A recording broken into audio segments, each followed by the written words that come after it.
Testing 1 2. Testing 1 2.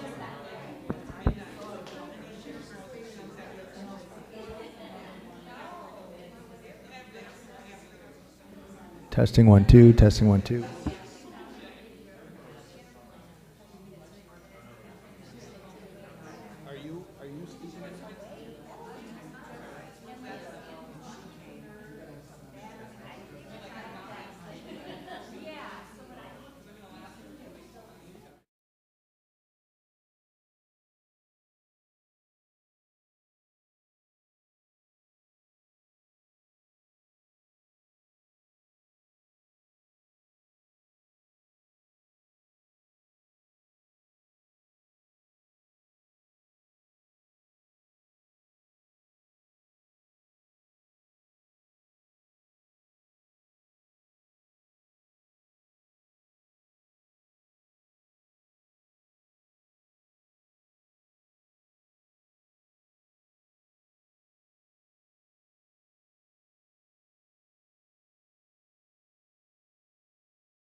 Good evening. Welcome to the Open School Board meeting of District 25 Arlington Heights. It is 7:04 and we are going to be going into our open public meeting. Lana, if you could please call the roll call. We have a couple of board members not feeling well today, so we're going to be missing them. But Lana, go ahead, please. If you can call the roll. Member Conley? Here. Member Cerniglia? Here. Member Jogi? Yes. Member here. Scapalato? Here. Now, I don't call the others because they're not here, right? Correct, they're absent. We may have Member Faso on the phone today. She'd like to listen in, or she's going to be watching. She's just going to watch. She's going to be watching us. So thank you so much, Lana. We will now stand for the pledge. I pledge allegiance to the flag of the United States of America and to the republic for which it stands, one nation, under God, indivisible, with liberty and justice for all.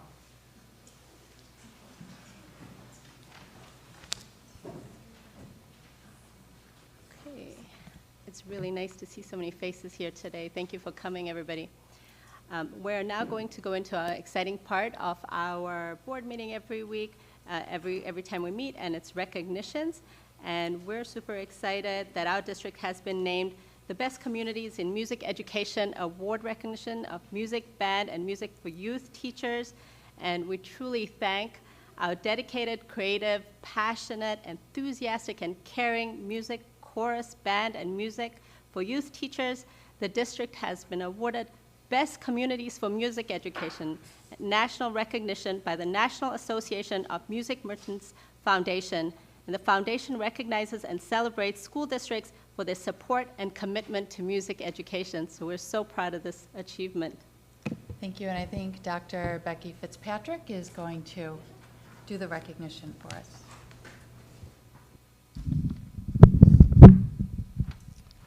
So today, as our board president just mentioned, we are honored to recognize our district and our Music for Youth teachers for their role in our community being awarded a Best Communities in Music Education by the NAM Foundation. This national award recognizes outstanding efforts by teachers, administrators, parents, students, and community leaders who have made music education part of a well-rounded education. And designations are made to districts and schools that demonstrate an exceptionally high commitment and access to music education. This year's awards in particular, this is the 23rd year of these awards, was designed to celebrate schools and districts adapting, innovating, and persevering in the face of change. And recent music performances across District 25 have really been a celebration for our community and clearly demonstrate this innovation. So at this time, when I call your name, if you would please come forward so that we could recognize you. Our music teachers are Jerry Berger, Dana Berry, Katie Konemikes, Riley Cook, Len Deptula, Kate Hojek, Candace Horton, Oksana Lukachevsky, Adam Mead, Kathy Prevette, Caitlin Pucci, Kate Randolph, Nina Rousey, Caroline Schneider. Sorry, I was rattling them off quickly, Dr. Bine. Olivia Weissman, Casey Whitaker, Camille Zeman, Karen Nurani, Tamara Glassberg, James Sanders, Gretchen Gruby, Vanya Phillips, Philip Lee, and Chunyun Claudiawan. So I invite you all to join me in giving our exceptional music educators a standing ovation. Bravo!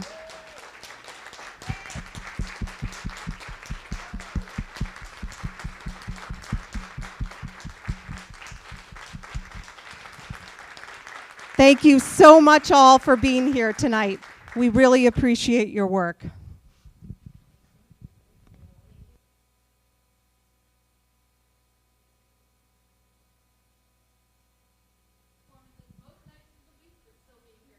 And I don't know if you noticed, some even came in instruments in hand. Yeah, Brian, maybe we need to invite them to play at the opening of some of our board meetings. That'd be really great. Thank you so much. Truly spectacular. Now we're going to move on to our community input portion. 1 second. Of Yes, course, our music teachers are welcome to stay for the meeting, but you're also welcome to go home for probably your first night throughout the month. So, Yes. thank you. Yes, please go enjoy. Thank you. Move on to community input. Yeah, okay.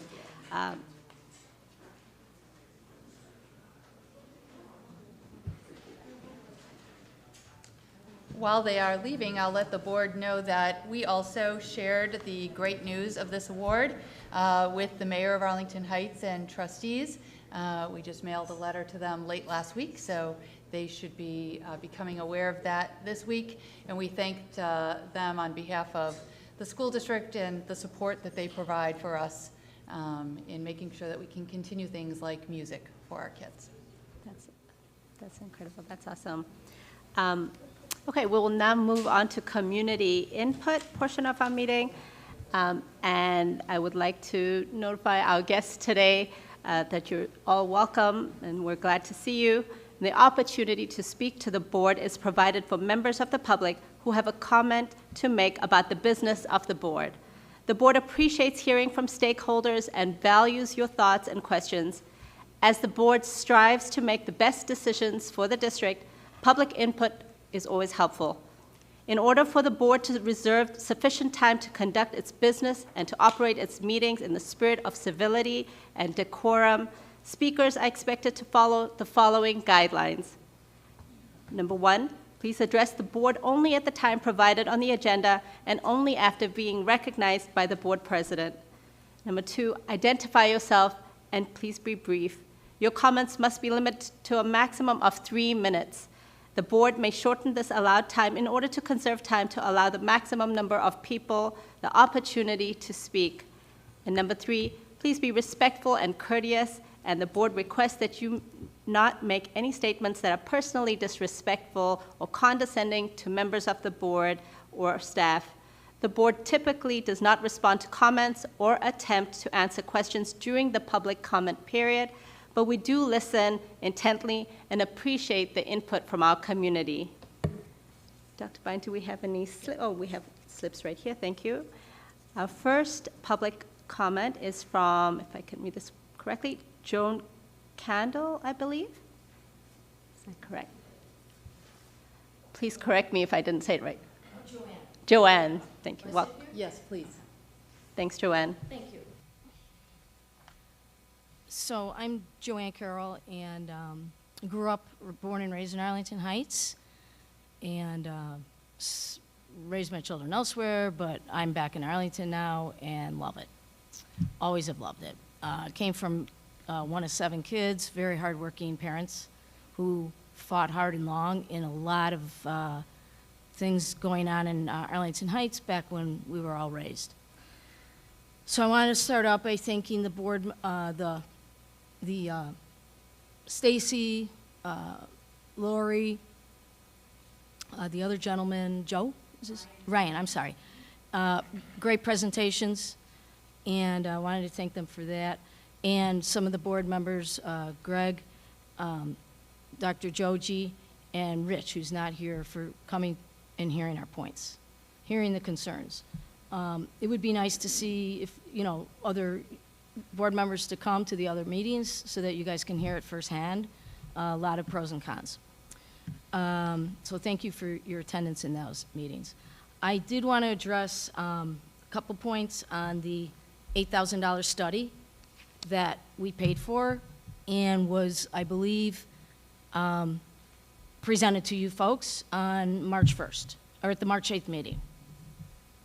The two, Dr. Casada and Patrick Howell, who have PhDs, did raise some really good points that, based on the enrollment, demographics, everything they put into this study, that it was in their feeling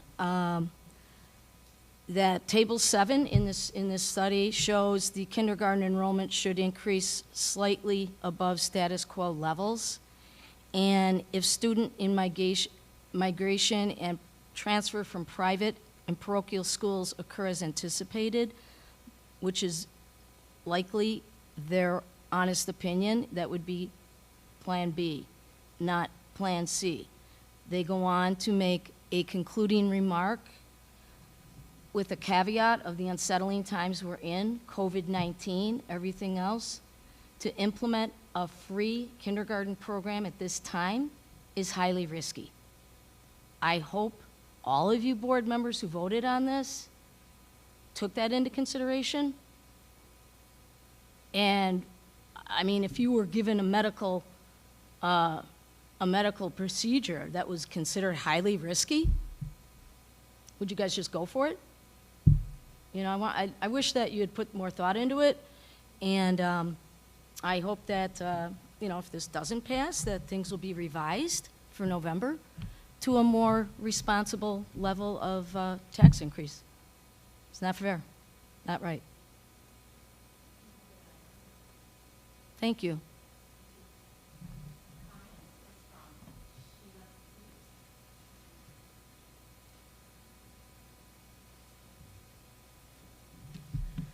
Good evening. My name is Sheila Cruz, and I'm here tonight to express my disappointment in the administration and board for asking businesses and residents to vote on a huge tax increase for an all-day kindergarten program that has been proven to be not necessary.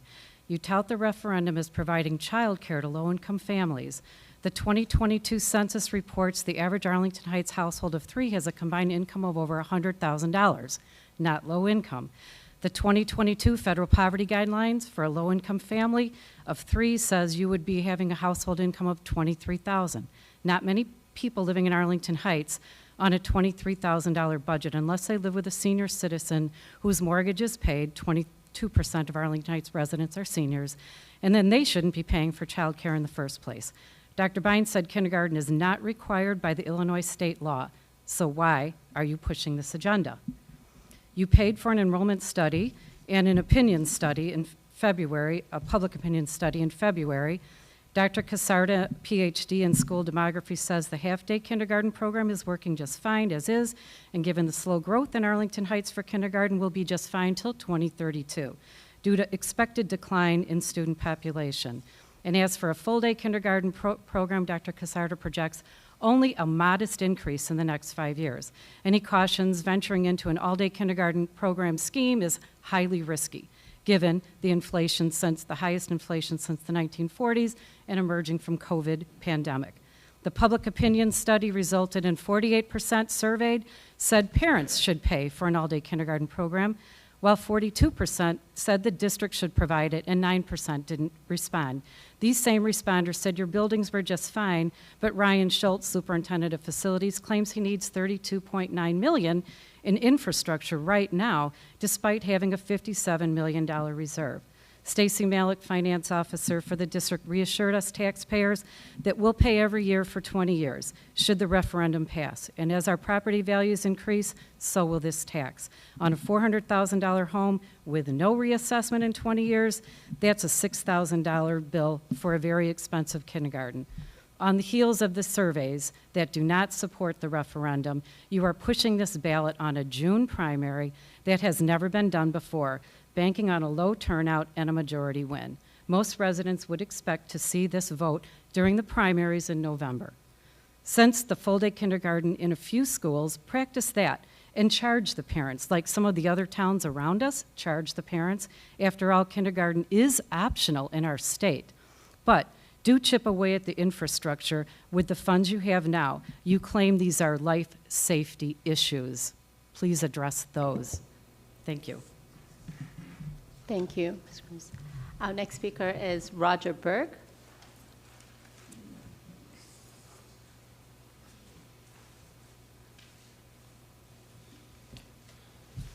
My name is Roger Berg, and following on what was said, I'd like the board to propose a rule that no referendums can be put on ballots other than general election in November, and would require a minimum of 10% of the voters in the district to favorably pass it.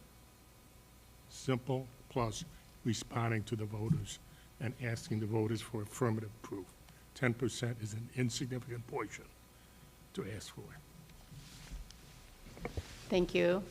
Our next speaker is Ms. Wojcik.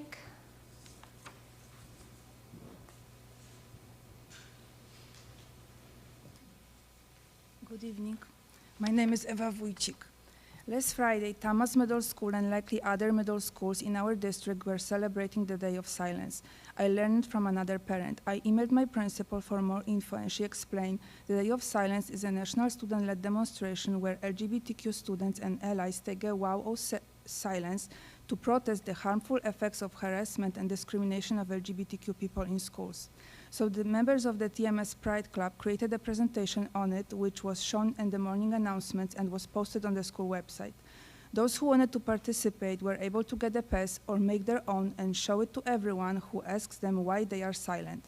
The principal told me, we are proud of our students that are engaging in peaceful and appropriate acts to embrace equity. So I asked, if this carries such significance, why wasn't it mentioned in the TMS community newsletter? The principal replied, I did not view this with great significance because students have participated in this for many years. I have two older kids who attended Thomas, and I can tell the emphasis on gender and sexuality has never been as strong as it is now. It is truly an obsession, and I wonder, will the school administration be equally willing to support student activism to protect girls' sports for biological females? Because that's what's coming next to D25 after the gender-neutral bathrooms, right?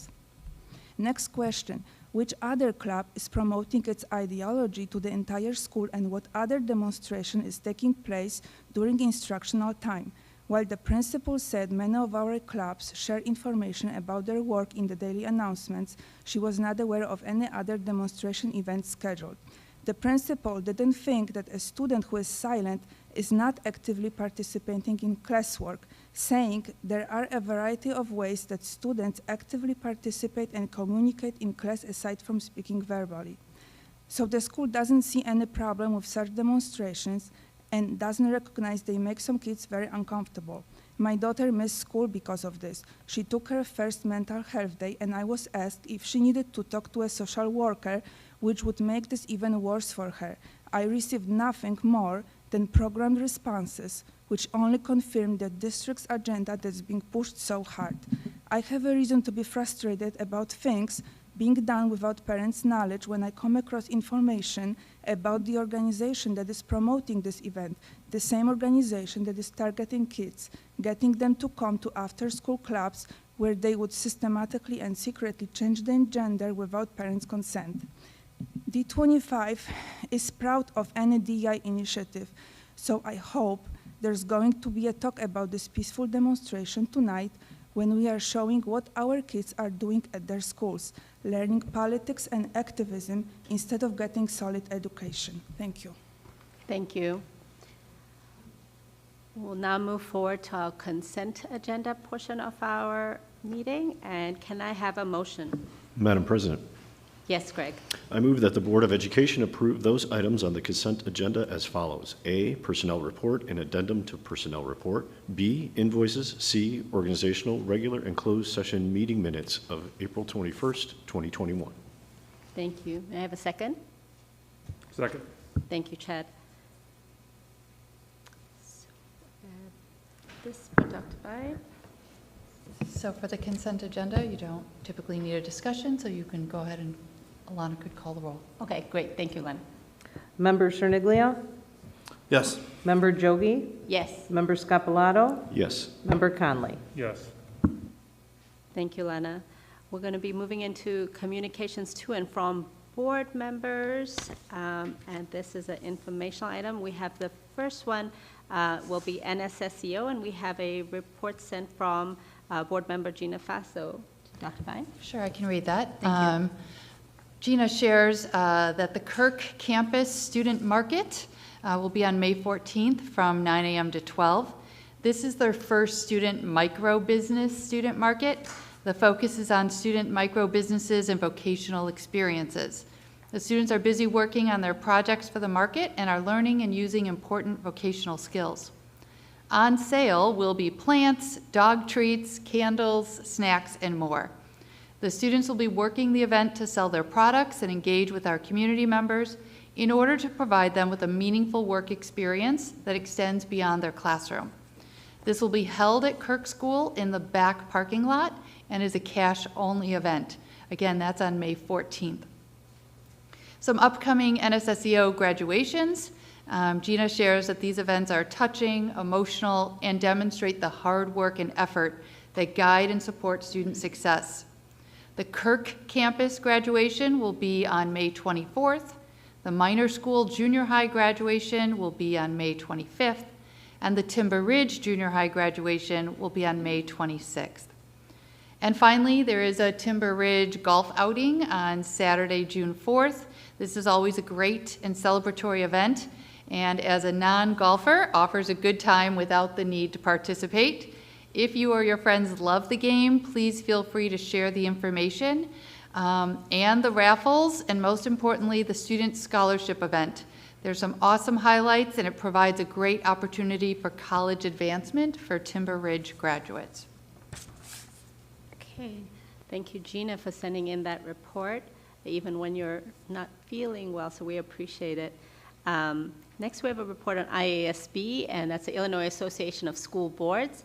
And as a board, we are getting ready for the fall conference and attending the fall conference and deciding on what sessions we're going to be going to. So our board recording secretary, Lana, has already kind of starting to plan for this. It takes a lot of plan behind the scenes to get to this conference. And we truly believe as a board that learns together, leads together, and we spend a lot of time as a board throughout the year learning and developing as a board, and in November we will commit a whole weekend to learning together. So thank you, Lana, for getting us going and organizing the different sessions we'll be attending to learn. Next we have Ed Red, and Stacy, would you like to report on that? Just that, because I know Member Olenichek wanted to make sure we mentioned that with the error that was made at the state level in regards to the EBF funding formula for schools, that Chicago Public Schools got $87 million excess due to an error in the calculation. As a Tier 3 district, we are getting a portion of that. Unfortunately, it's only $18,000, but we are getting $18,000. Thank you for that, Stacy. And the Ed Red had a meeting last week, a fall division meeting.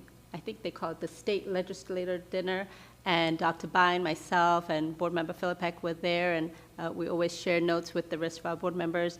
And Dr. Ayala was there. She's the state superintendent, and spoke really kind of on behalf of what's been happening at the state level. And there was a panel discussion with board members from the North Cook area and superintendents and administrators, really talking about social emotional learning and the impact and the work they've been doing at their district. So really kind of sharing that information with us as a board. So that was really helpful to be at. They did a really nice job.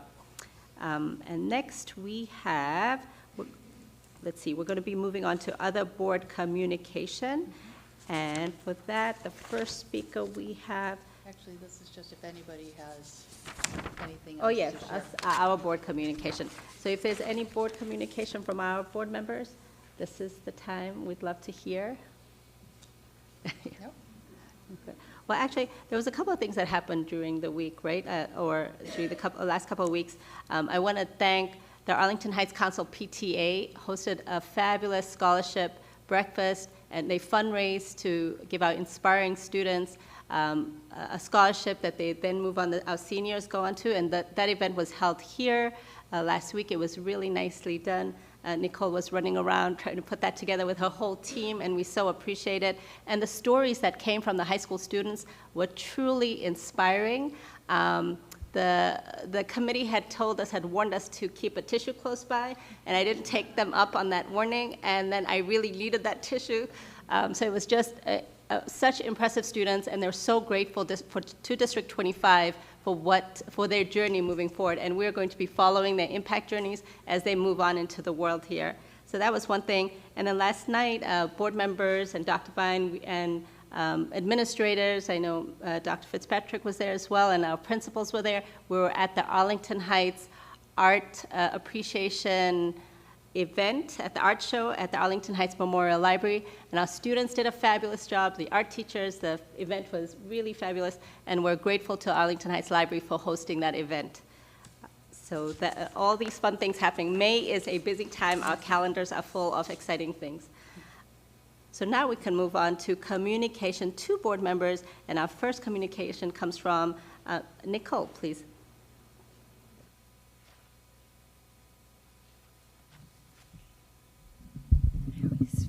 Have to adjust, sorry. Okay, good evening. So at the end of March, the Arlington Heights Council of PTAs was honored to award scholarships to both elementary and high school students. The elementary level scholarships were awarded to 3 Windsor students, 1 Greenbrier student, 1 Dryden student, and 1 Olive student. We hope they enjoy a program or class through the Park District this summer with their gift certificate.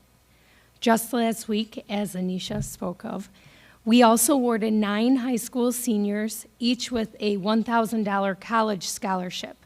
5 former Westgate students, 1 former Dryden student, 1 former Windsor student, 1 former Patton student, and 1 former Olive student all received a scholarship. It was a very memorable morning, and we wish them the best of luck in the future. We would also like to recognize 2 D25 students who advanced to the national level of Reflections, the National PTA Art Contest. Cleo P., a 6th grade student who attends South Middle School, was awarded a National PTA Excellence Award for her Reflections short story entitled, I Am a Book. Over 900 students' entries were submitted, and she was chosen for her literature submission. Congratulations to Cleo. And also, in addition to Cleo, Francesca S., a 4th grader from Olive Mary Stitt, also advanced to the national level for her dance choreography entitled The Light. So way to go, Francesca, on that. The PTA would also like to thank all of the volunteers who have worked so hard this week to provide meals, snacks, and surprises for all of the teachers throughout Teacher Appreciation Week. So thank you to our volunteers. And one more note, when you register your child next year for school, make sure you join the PTA. Thank you. I love that last plug. Our PTA does so much around, and I've been looking at, as a board, we love to look at all the pictures that come through our amazing social media team, and the PTA lounges have been full of so much love and food, and so that's so appreciated. And definitely this week, Staff Appreciation Week, Teacher Appreciation Week, we're so grateful to all our teachers, and those stacks are extremely well deserved. So thank you, PTA, and all the parents in the community, and we truly appreciate all our teachers in the district. The next report we have is for ABC 25 Foundation. I can read that. So, thank you. Like many board members, Gina is a board member. She also represents us at Nsseo. She also represents us at ABC 25 Foundation. Gina shares another successful ABC 25 Get Burbed Challenge complete. Thank you to the 400 plus participants and spectators who participated in the 5K and 1 mile event. Thank you to the ABC 25 committee for their months of hard work preparing for the event. And thank you to Get Burbed and all of our sponsors throughout the village for their support. We have loved our mascots race, and in the same fashion as the masked singer, we all enjoyed learning who was behind the mask. Special thank you call-outs. Angie Thanopoulos, every year gets better with your leadership. Our volunteers, we could not do it without you and your help. Pickle Book Designs for the amazing job capturing our runners and the amazing energy. If you have not seen the pictures, please check out ABC 25 social media for the link. And our wonderful MC, Rob Z, and our DJ, Scottify, or as we know him, Scott Philippak.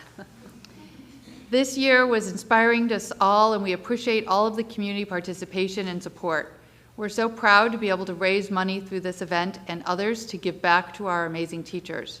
To keep that momentum going, and for anyone that would like to be a part of the foundation, please consider a donation during student enrollment. Thank you so much, Dr. Bine. The ABC 25 Foundation, it was pouring that morning, and still all these people were there, and everybody was having a great time, and the mascots definitely made it a lot of fun. So the board members truly appreciated being at that event and just seeing all the smiles. You know, during COVID, there were some runs that didn't happen, right? They went virtual. They went virtual, and so we're actually running. So the board members also appreciated getting some fitness in over the weekend. So thank you to ABC 25. It was a really amazing event for a great cause. The next up, we have Allison Berg with the Teachers Union, ATA.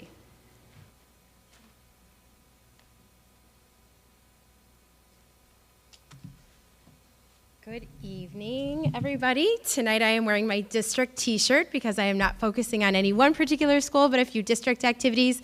This is going to be my briefest chat tonight, if I can. Let's see if I can do it. Okay, so I first want to just give a shout out to ABC 25, the Get Verb Challenge. It was last weekend, and it's an awesome event. Many of our lots of people in our community took part in it, and the ATA is pleased that some of our teachers also took part in that race. It was a fun time had by all, despite the pouring rain. ATA provides scholarships to students of ATA members who are headed off to college next year, and our committee, headed by Becky Dufern, has selected the lucky recipients for this year, so I'm just going to take a moment to announce them. Luke Brown, whose parent is Nicole Brown at Patton, is a senior at Prospect High School, and he's headed to the University of Illinois to study aerospace engineering. He is also a product of District 25 schools, and he's receiving a $1,000 scholarship. Kendall Fano, also a $1,000 scholarship. ATA parent Becky Fano of Thomas Middle School. His father also works in the district. Kendall is a senior at Rolling Meadows High School. Headed to Northwestern University to study learning and organizational change in history. Kendall is also a product of D25 schools. And Addison Salsky is getting a $500 scholarship. Her parent is Julie Salsky from Ivy Hill.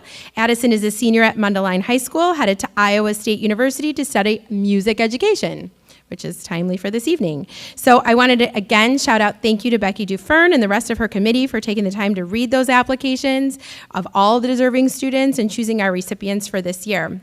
I want to give a quick shout out next weekend, Sunday, mark your calendars, May 15th, our Special Olympics athletes will be competing in the district's very first ever Special Olympic Games. If you want to catch any of the action, you should head over to Prospect High School between 9 and 2, and you can catch some of those events going on. It should be awesome. And finally, ATA Business, completely coincidental, brought me to South yesterday, and I happened upon the Thomas versus South track meet, and since I was there, I took some pictures to share with all of you this evening. So enjoy. I have no idea of any of the stats or who won, so you can just see the pictures that I took from my cell phone and enjoy some of our kids from Thomas and South doing what they do best. It was beautiful. I heard some of the kids go, that's my 4th grade teacher. It was so fun to see some of my former students. Yeah.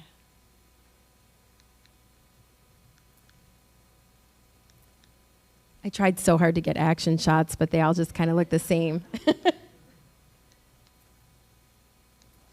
Yeah. Oh.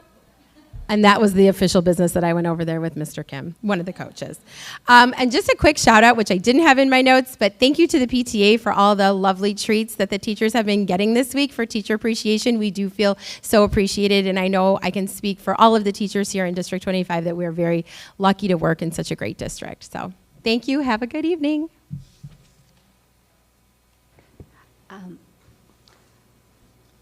Next up, we have a superintendent's report, starting with the Freedom of Information Act report. Thank you. And as you can see, there's only been one Freedom of Information Act request since our last meeting, and that was responded to on April 29th. Dr. Bain. And next up, we have board meeting dates for 2022, 2023, and this is an action item. Please, could I have a motion? Madam President, Yes, Greg. I move that the Board of Education approve the board meeting dates for 2022-2023 as presented. Thank you. A second? I'll second. Thank you, Brian. Dr. Bai? So this, after the board's previous discussion, we reworked the dates. Again, these will be on Tuesdays next year, so that's a change, at least in the past 10 or so years. So they will be on Tuesdays, but that is nice. It does not overlap with District 214. It does not overlap with the village. And so we're excited to get these on the calendar so that people can plan for the full 22-23 school year. Thank you so much. Like Dr. Biden said, you know, we shifted the meetings so that our parents can attend and there's no conflicts. And so we want to be totally accessible for everybody to come and be here. Input is really important and participation is really important to us. So thank you for that. And Dr. Biden, next we have the ACRA. Oh, we have on the action item. Yes, thank you very much. Lana, could you please call a roll for the vote? Member Cerniglia? Yes. Member Jogi? Yes. Member Scapalato? Yes. Member Conley? Yes. That's 4. Thank you so much. Now we can, it's an information item for the ACRA report on student growth. Thank you. So we have Dr. Eleni Speron with us here tonight. Dr. Speron, it's typically our presenters would sit over there, if that works for you. Okay. And Eleni is from the ECRA Group, which is a premier research and analytics consulting firm that helps educational leaders really look at data and make some decisions as we continue instruction. And she will share quite a bit of really interesting information with you about student proficiency and about student growth. So we'll let her get set up a little bit. And then Dr. Speron, whenever you're ready, I think you have the thing there that will move the slides if you'd like to.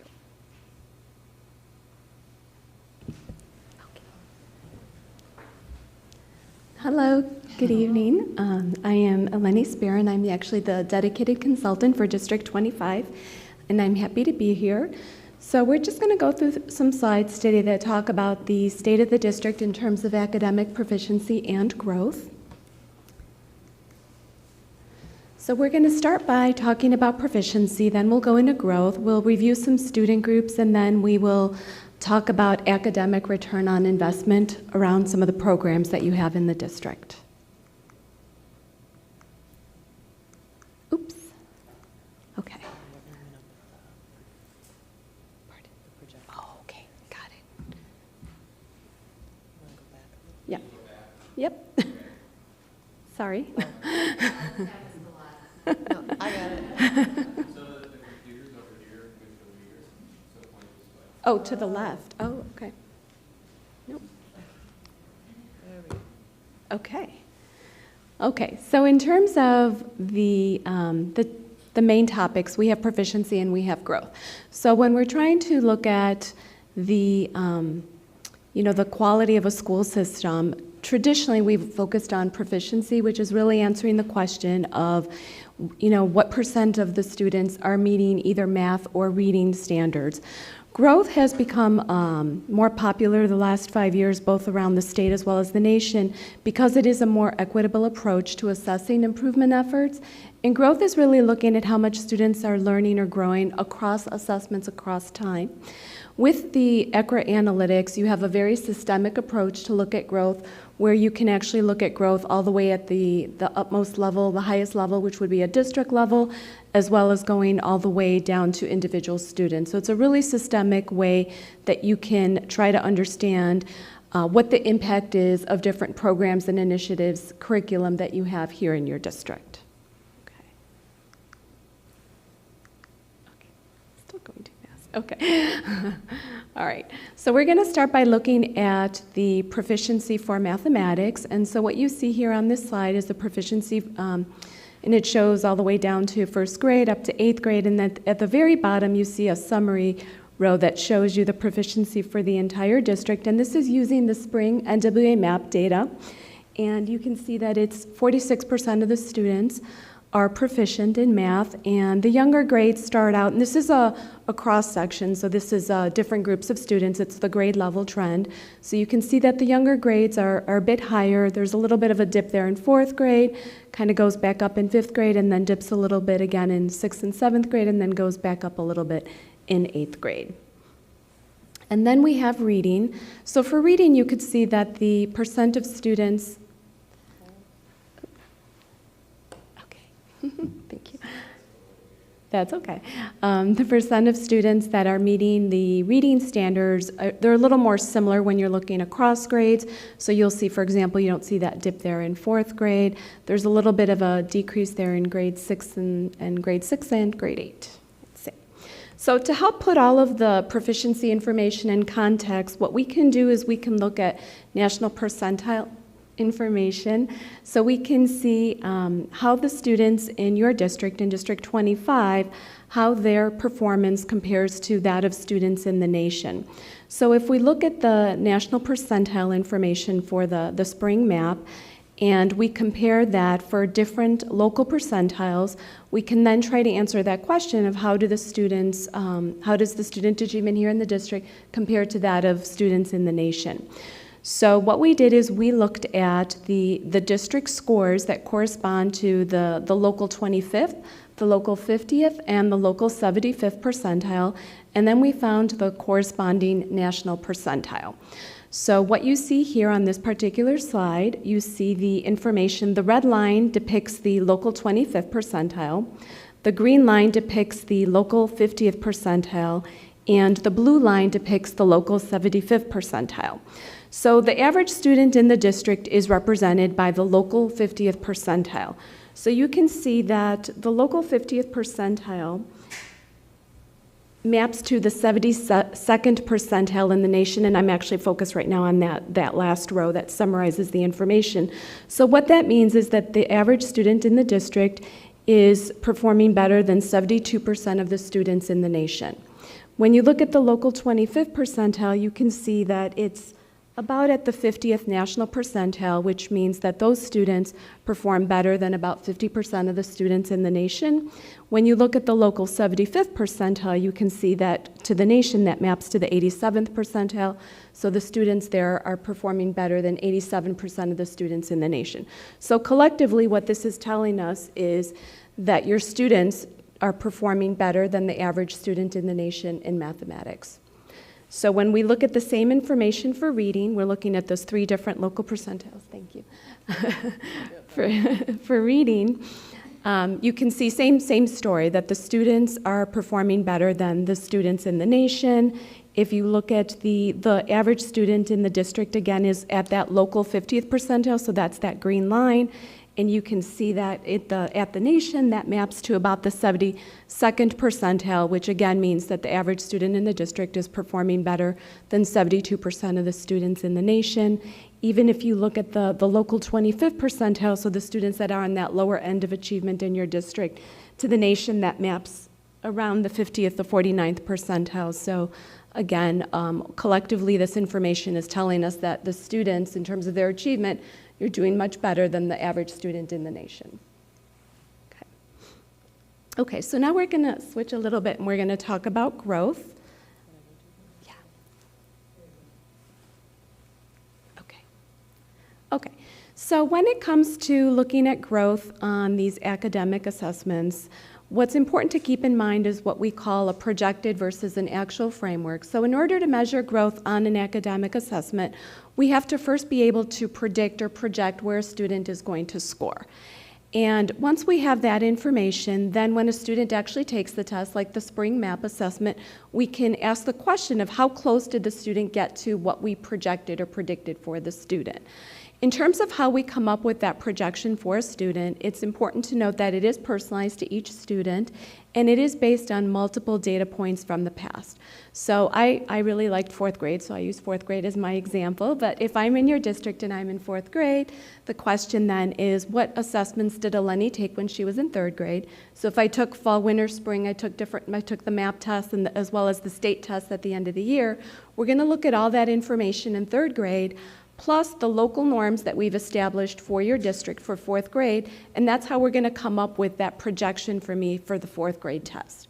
Once I take the test, we're going to then ask the question of how close did Eleni get to that projected score. So if we predicted that I was going to get a 200 and I actually scored a 200, my growth score is going to be 0. It doesn't mean that I'm not growing, it just means I'm growing in alignment with my past and your local norms for 4th grade. So once we have growth at the individual student level, then what we can do is we can average or aggregate, thank you, those growth scores to then come up with a group growth score. So the question becomes, how do we interpret that group growth score? So we color code the information to help with interpretation. And so what you see here on this slide in that growth inference column are the colors that you would see next to the group growth scores. So whenever you see a growth score and you see the color blue, what that means is that the group is growing higher than expected. Green means that the group is growing as expected, and then yellow and red are different levels of growing lower than expected. So we don't like to see yellow and red when we're looking at growth because that means that the group of kids are coming in much lower than what we predicted for them, given their past performance and your local norms. So the way that we come up with those colors is we look at 2 things. The first thing we look at is what's the actual value of that group growth score. So remember that the growth score is going to be centered close to 0 because of what we're doing. We're predicting, and then we're seeing how close did I get to that score. So the question becomes, how much of a shift away from 0 do we want to see to say that we think something educationally relevant is occurring with the group of kids? So we're a research firm, so we looked at the educational research to answer that question, and the number is a 0.3. That's kind of that magic number that if you see that the growth score for the group is starting to get away from that 0.3 in a positive or a negative way, there's evidence to say something other than what we're expecting happened with this group of kids. We also do what we call a statistical significance test to see, is that growth score really different from 0, or could it just be due to random fluctuations that do occur in the scores? So it has to pass both of those tests, if you will, before we change the color from green to blue or green to yellow or green to red. Because you have a locally normed model, we start out with the assumption that the growth is going to be in the expected range, and then we look at the value of the growth score to say, can we change that color from green to blue or green to yellow? So you don't have to remember all of that. You can just focus on the colors. Again, the colors are meant to help you with that interpretation. Okay, so now let's take a look at some of the growth for the district. So what you see here on this slide is the district level growth for mathematics. Again, this is the spring map data. So at the very top, you see that the growth score is a positive 0.23 and the color is green, which means it's in the expected range. And so what that's telling us is that overall, when it comes to mathematics, the kids are growing as expected. Remember, going down to each individual student, what that means is that I'm keeping pace with my own prior performance and the local norms. When you look at the information, we also have it disaggregated here on this slide by grade level. You can see that, remember, we love seeing blue when it comes to growth.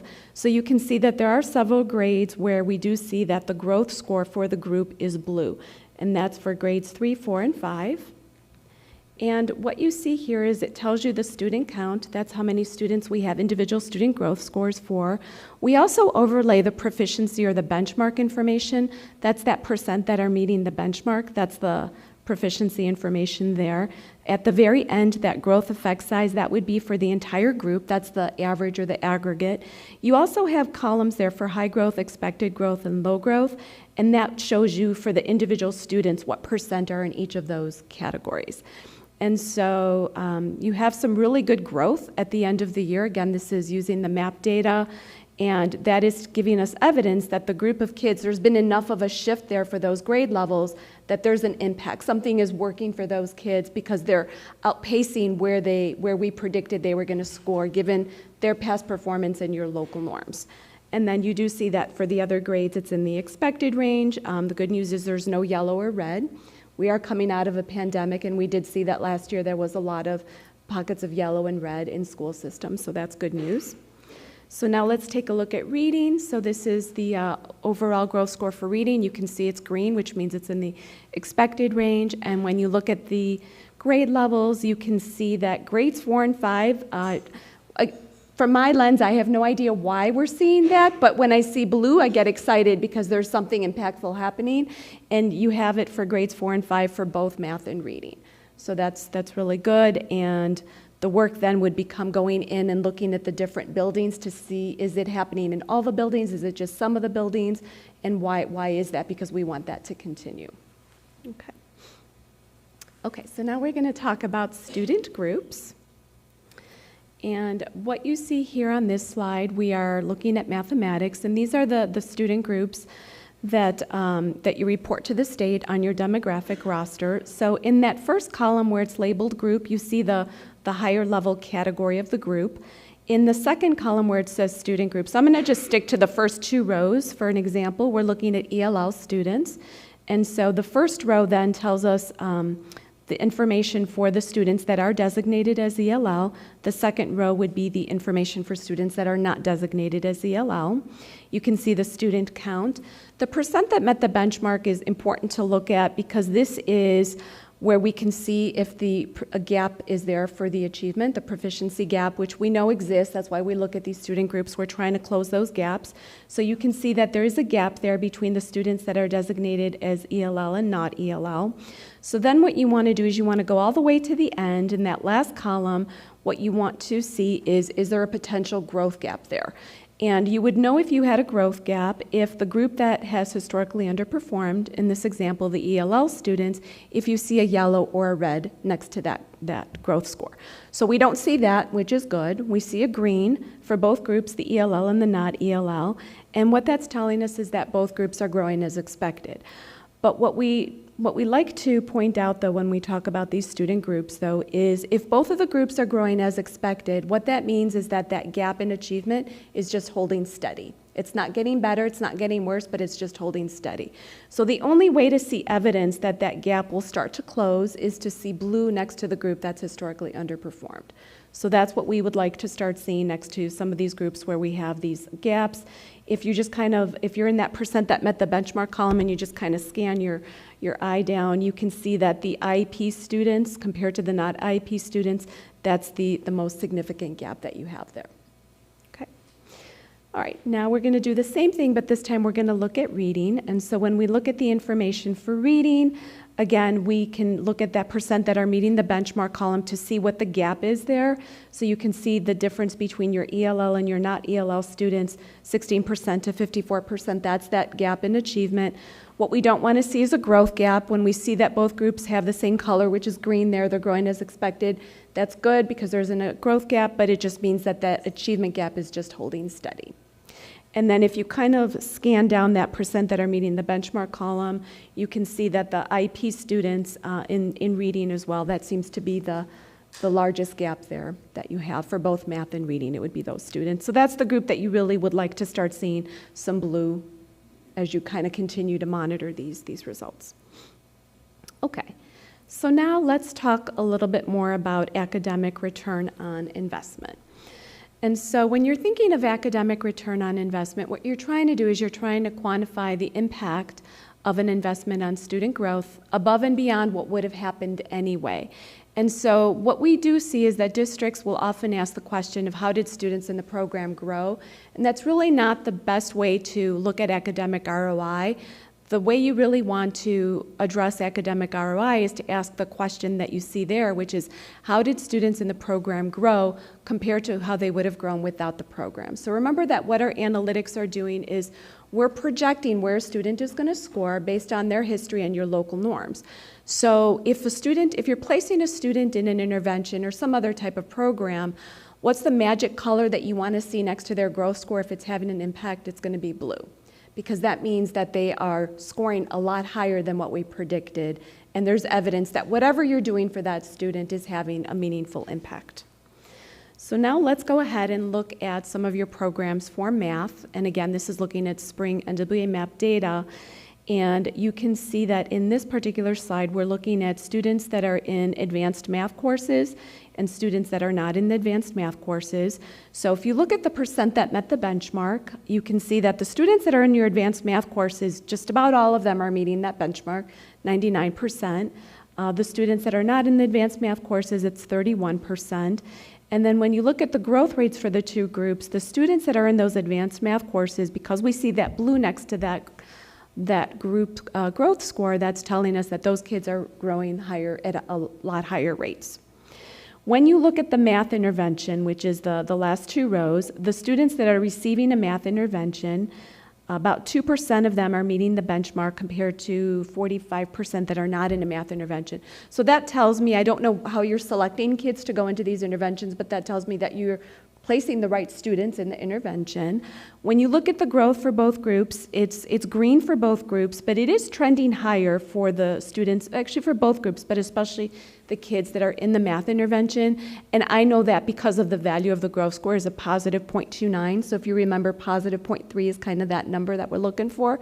So what that does tell me is that when you, and again, the team, the building leaders and the district leaders have access to information here where they could disaggregate. It would be important to go and disaggregate the kids that are in this reading intervention to see, because there might be some pockets of blue there once you start doing that. So there's definitely potential ROI there for that math intervention. Okay, now we're going to look at the same information for reading. And so for reading, the very two rows on top, you've got the students that are in advanced language arts courses. And you could see that similar to the math, 99% of them are meeting the proficiency benchmark compared to 43% of the students that are not in advanced language arts that are meeting the benchmark. Both groups are growing at similar rates because I see green next to the growth score. However, the students that are in the advanced language arts that are tagged as yes, their growth score is trending much higher because of that positive 0.28, so it's getting close to that positive 0.3. So now when we look at the kids that are in a reading intervention, when we look at the difference in that the percent meeting the benchmark, the students that are in an intervention, as expected, fewer of them are meeting the proficiency benchmark, which is why you're trying to intervene with those students. The growth score for those kids is green, but it is starting to trend higher. It's a positive 0.23, so there is some potential ROI there as well. Okay.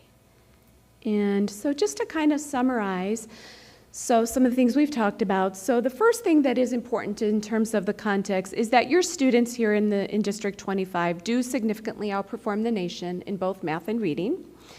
Overall district level growth is consistent with pre-pandemic norms, and they are pre-pandemic norms. We just started the partnership, but the norms that we built, we collected several years of historical data, and they are based on pre-pandemic norms. So that's important. The growth is significantly higher than expected in several grades in math, and we saw that in reading as well. When you look at your student groups, we see this in all districts across the state of Illinois as well as the nation. There are proficiency gaps there. However, those student groups are growing at similar rates, but what is important to keep in mind is that to start closing those gaps, you really want the lower performing groups to start growing at higher rates. And when it comes to the students in the advanced math courses, they are growing at higher rates. The students in the math interventions are growing at expected rates, but they're definitely trending higher. And then similarly for the advanced language arts courses, they're growing at expected rates but trending higher. And students in the reading interventions are growing at expected rates but trending higher as well. So I think that that's all that I had to share, but I would like to see if you had any questions for me at this point. Thank you so much for that summary of kind of going through everything with us. Pardon? Questions from the board? Yes. Yeah. Board members, any questions, discussions?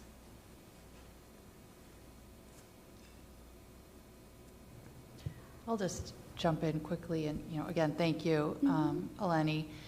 This is good information for us from instructional perspective, especially as Dr. Speron talks about, these are pre-pandemic norms, right? So these aren't adjusted norms of expected learning with the pandemic being a reason of that. It's if the pandemic never existed, here's the norms that our students were scored on in the past before that pandemic, and we're still doing well compared to those after the pandemic.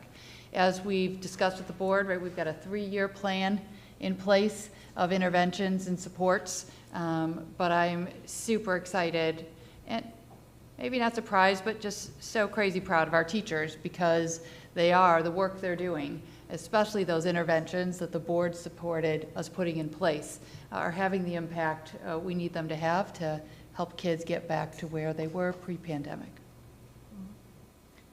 No, for sure. Thank you, Dr. Vine, for that. And Dr. Sparren, you know, it was really when you had mentioned that our students outperform students in the nation. We're very proud of that, and I echo Dr. Vine. We're very proud of our educators and our students for working so hard. And it takes a village to raise children, and all the parents and grandparents and everybody working so hard to make that happen and make a reality. And definitely, we're very aware of those gaps, and to kind of highlight those gaps, because not only do we want only some students to do well, we want each of our students in all groups and all marginalized groups to do well in our district. So thank you for bringing that up as well. And so the supports that were put in place are going to be important. Thank you, Dr. Sparren. Any other comments from the board? Thank you. Okay.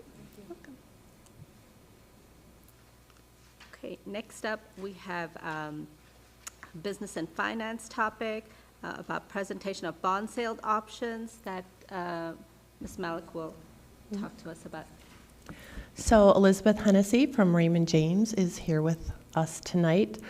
Just to give the board some conceptual ideas of, should the referendum pass, that there would be options in terms of the bond sale ultimately. No decisions would be made at this time. Decisions obviously would come at a later date, but just to give you an idea how you can start thinking and processing conceptually what we might do in the future. Okay, thank you. Welcome. And I brought books in case you want to look at the small print later.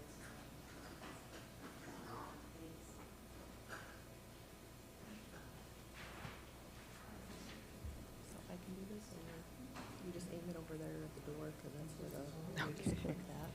Right. The right one, yeah, okay. Okay, thank you again for having me tonight. So I'm going to start with a bond market update. Interest rates have been in the news, as you know. Yesterday, the Fed raised rates 50 basis points. So this graph shows interest rates for the municipal bond rates for the AAA Municipal Market Data Index, as well as the 10-year Treasury rate. So the purple line is the one-year rate. The red line is the 10-year municipal market rate. The blue line is the 10-year Treasury rate. And the yellow line is the 30-year. So we start back in January of 2019. And that's kind of where this graph has started. I mean, rates were kind of the same before that, back into 2018. But rates came down, and then we hit the pandemic. They zoomed up 200 basis points. The Fed stepped in, lowered interest rates down to 0 for the Fed funds rate. And then interest rates stayed low, hitting an all-time low point in August of 2020. Since January, and since some of these higher inflation numbers have come out, we've seen interest rates go up quickly. So since January, interest rates are on average up over 150 basis points, or 1.5%. But if you see this graph, rates are still a little bit lower than they were in January of 19. So whereas they've gone up, we expect perhaps for them to go up a little higher yet with whatever the Fed does. The Fed's expected to raise rates at every one of their meetings.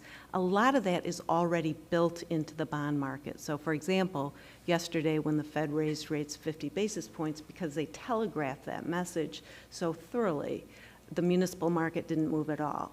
Today was kind of a wiggly day if you looked at the news. Stock market was down, Treasury rates were up. But this is all kind of moving. The whole question is, how much more are rates going to go up? So when we do options for you for looking at the bond issue and how much it might cost taxpayers, we always put a healthy cushion in there, and we are no different in the options you're going to see tonight. Typically, we put a full 1% cushion in the interest rate, and you'll see that in the options. So we want to make sure we're as realistic as possible. We're doing our best to understand what's going on in the market, and there's a lot of very smart people and economists who we have information to draw upon. So, okay, here's the outstanding bonds. The district has 4 outstanding bonds, 2 of which will be repaid as of December 1. That's the 2015 and 16 will be paid off. 2017 and 18 bonds go out to the year 2031. The district's debt limit is very large at $108,264,852. That's your net debt limit based on the 2020 equalized assessed value and the current principal of the bonds outstanding. Whoops, okay. So, just to recap, the district has proposed $75 million in capital spending and a referendum to the voters in June of this year. It will include additions to accommodate full-day kindergarten and will occur over a 5-year period of time from 22 to 27 capital projects. Full-day kindergarten additions will kick off first, and so that's why I understand you're bringing the referendum now so you can get those open in August of 2024 for children. The infrastructure improvements included in the referendum include life safety, HVAC, boilers, electrical, roofing, plumbing, security, paving, and gym expansions at Westgate and Dryden to support the building functionality, and these will occur over the next 5 years in coordination with those full-day kindergarten expansions. So the referendum bonds may be issued as early as August of 22 or in pieces over a 5-year period following approval of the referendum. So your construction timeline is very important for when we issue the bonds.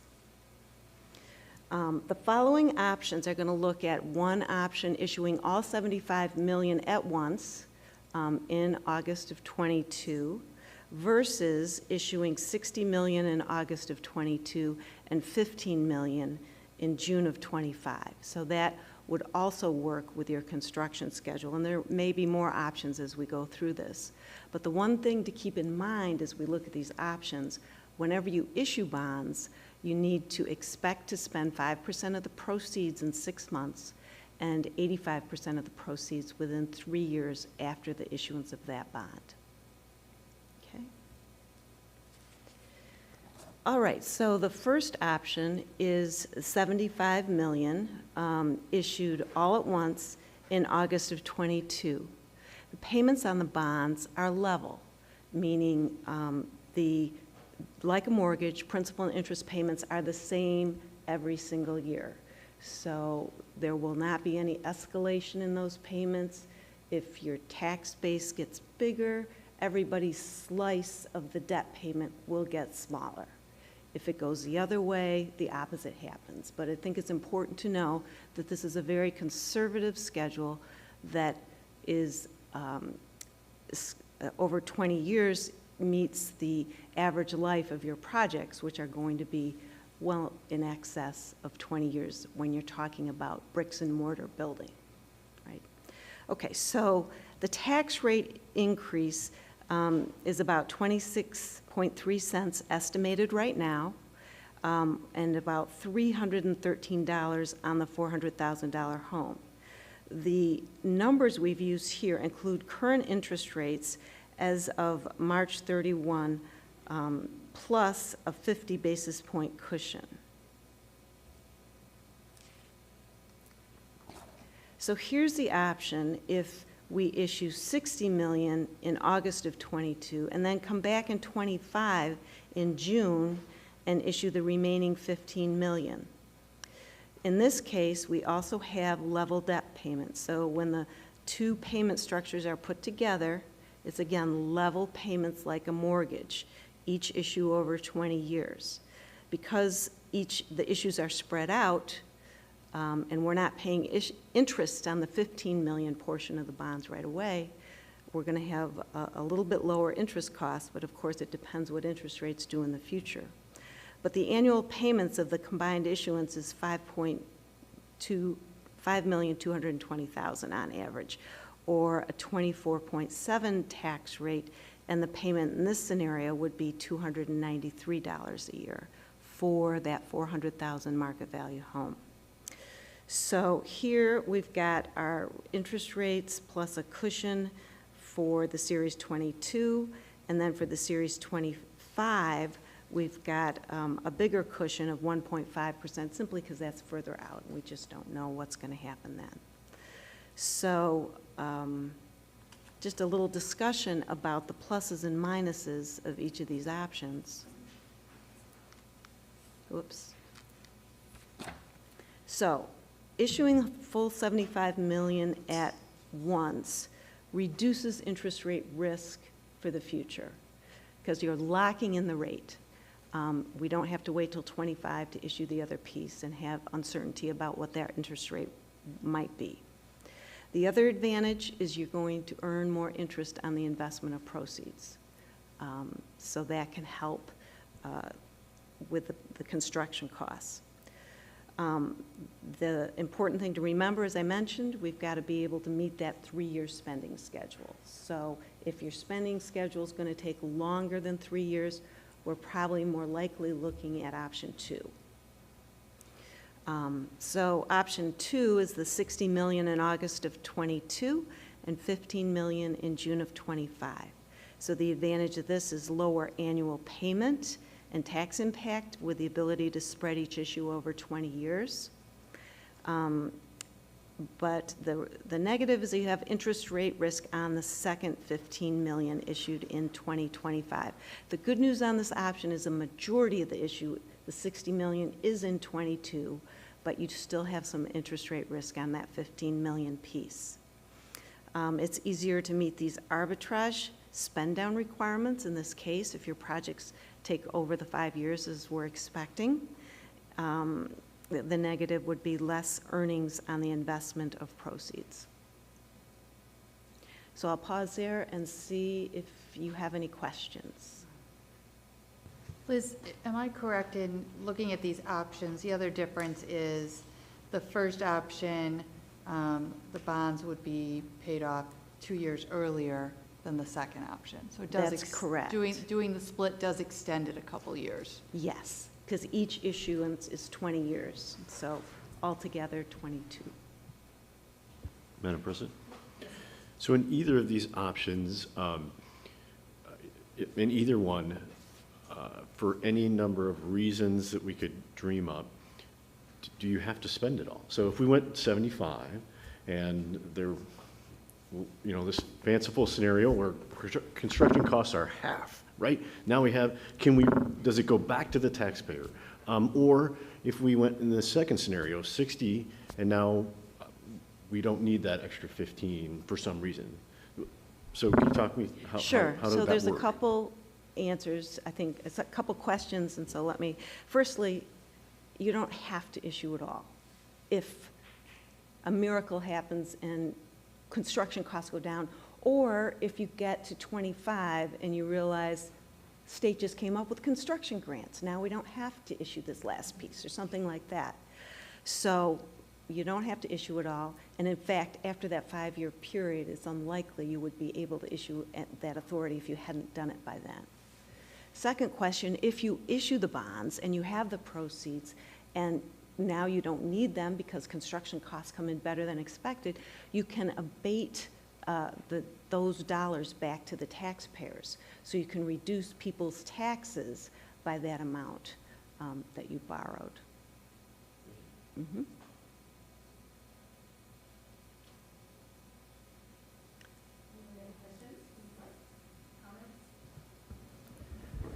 And again, I just want to emphasize, these were two kind of models Liz and I discussed.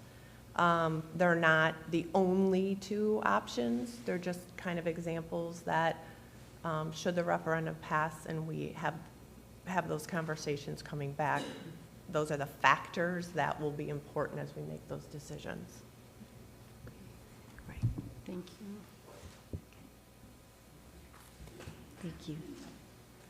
Thank you so much. Thanks for all the proactive research. You know, we have been looking at these issues and these questions for months and months and months now. This whole year we've been looking at every angle and the financial angle. So thank you for the research that continues to inform our decisions to make the best decision for the community and sending back out the referendum to the whole community to decide. Thank you.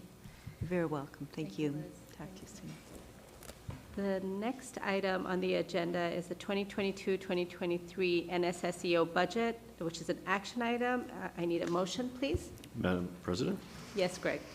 I move that the Board of Education approve the Nsseo budget resolution for the 2022-2023 school year. Thank you, Greg. Second. Thank you, Brian. And Stacy? I presented this at the last meeting. There's no changes, no information that impacts that conversation at this time. Okay, thank you. Any other questions, discussion about this item? No? Lana, if you could please take us to a vote.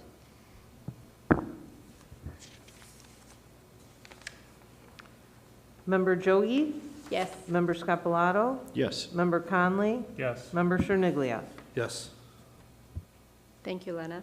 Next item we have is Music for Youth contract, which is also an action item. Please could I have a motion? Madam President. Yeah. I move that the Board of Education approve the proposed agreement for music services with Music for Youth of Arlington Heights for the 2022-2023 through 2024-2025 school years. Thank you, Greg. A second, please. Second. Thank you, Chad. And Brian, you're right. It is very appropriate that our resident musician board member make that motion and that action item. So. Yeah. Music night. A perfect day. This is all coming together nicely. Stacy. Again, this was presented at the last meeting and just brought here at this point for a vote. No changes. Yeah. The only Correct. thing I will add, because you notice that it does say amended document, is it's just the appendix or the appendix exhibit on the contract is just updated description of Music for Youth. It doesn't impact the cost in any way. Thank you. The next item is, oh, sorry, we didn't vote. Luhana, could you please call the vote? And Member Scapalato? Yes. Start. Member Conley? Yes. Member Cherniglia? Yes. Member Jogi? Yes, thank you, Luna. And now we can go to the curriculum equity audit. This is an informational item that Dr. Fitzpatrick, and as she comes up, I have to say our board is really proud of our equity-focused strategic plan. And this equity audit is going to continue to inform our work in the district to set the direction for the district. So thank you to our presenters today.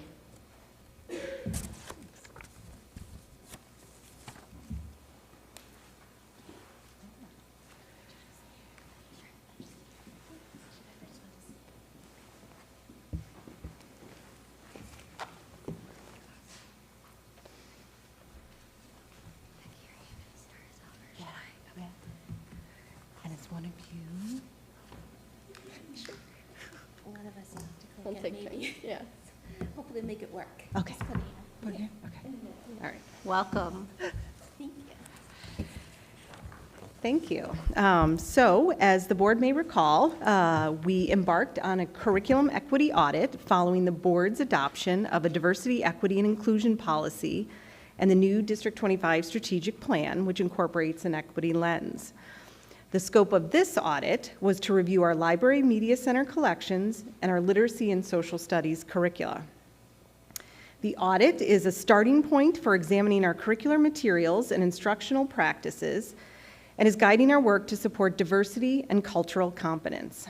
Joining me tonight to provide an update on the audit are representatives from Public Consulting Group, Sydney Menzen to my left, project coordinator, and Mary Ellen Hannon, subject matter expert.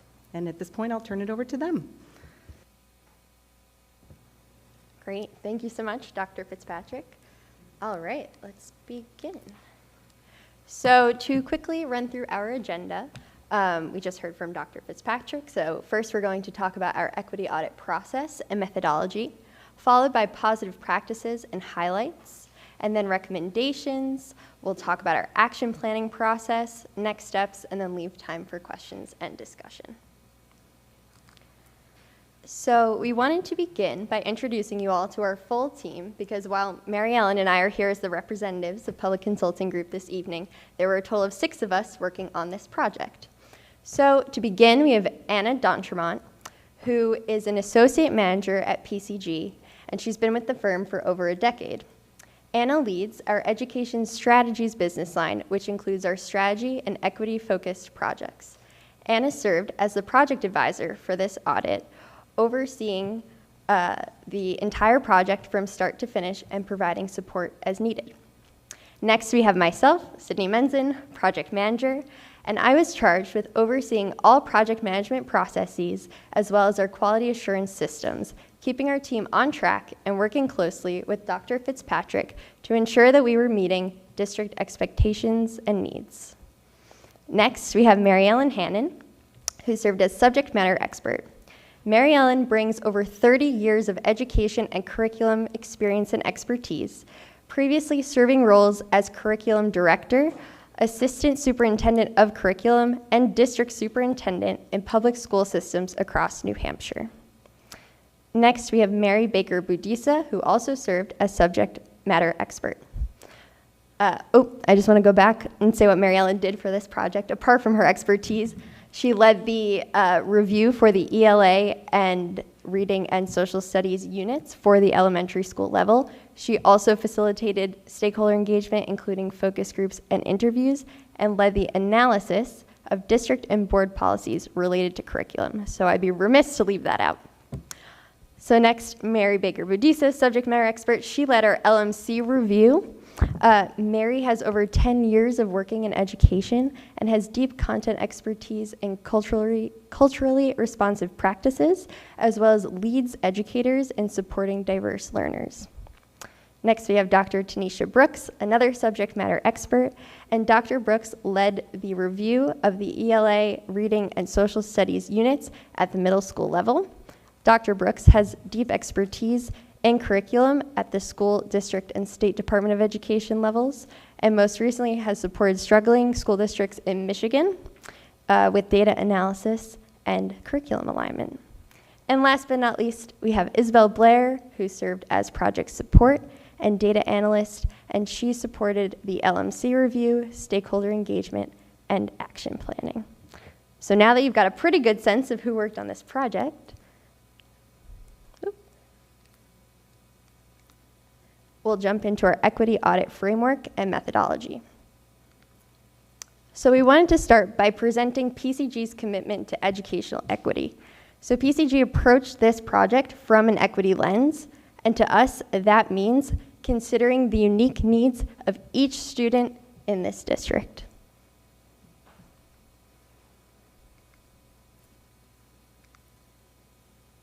Let's see. There we go.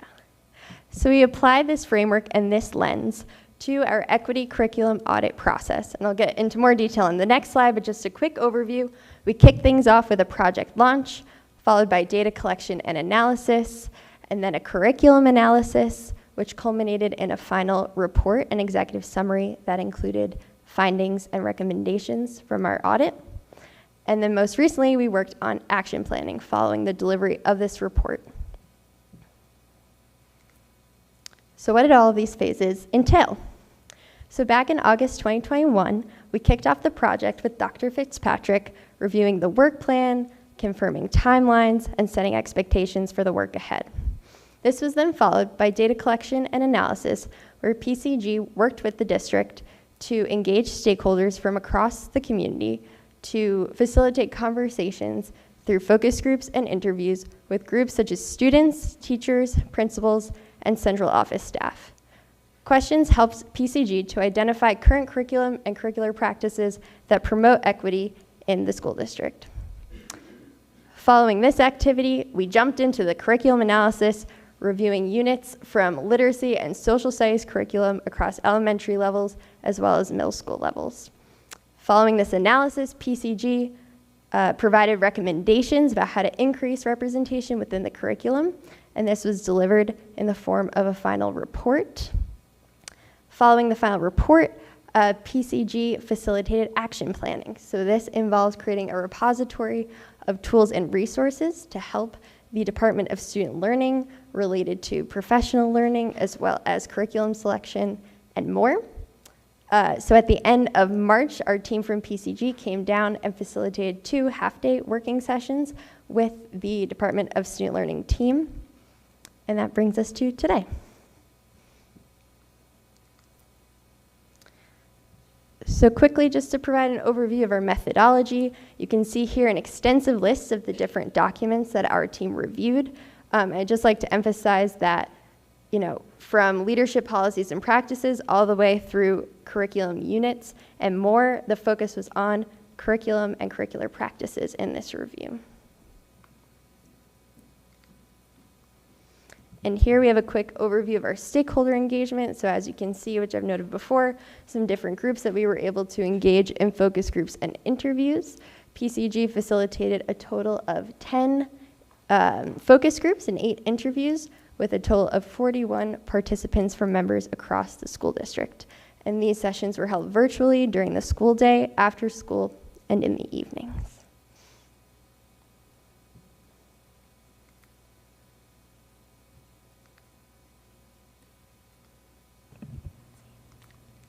Excellent, thank you. So before I talk about our findings and things that we found to be really positive and some highlights, as well as some of our recommendations, I just wanted to thank Dr. Fitzpatrick's team. We were totally asking them for so much information. They provided us access to all of the curricular documents, as well as policies, as well as any other different types of workshops that were led or whatever. So we were kind of a pain early on because we kept asking for more and more, and they were so pleasant and so great to work with. We do this work all over the country, so it is, we know that we can be a little bit of a nudge initially, but we were so pleased with how quickly the district responded.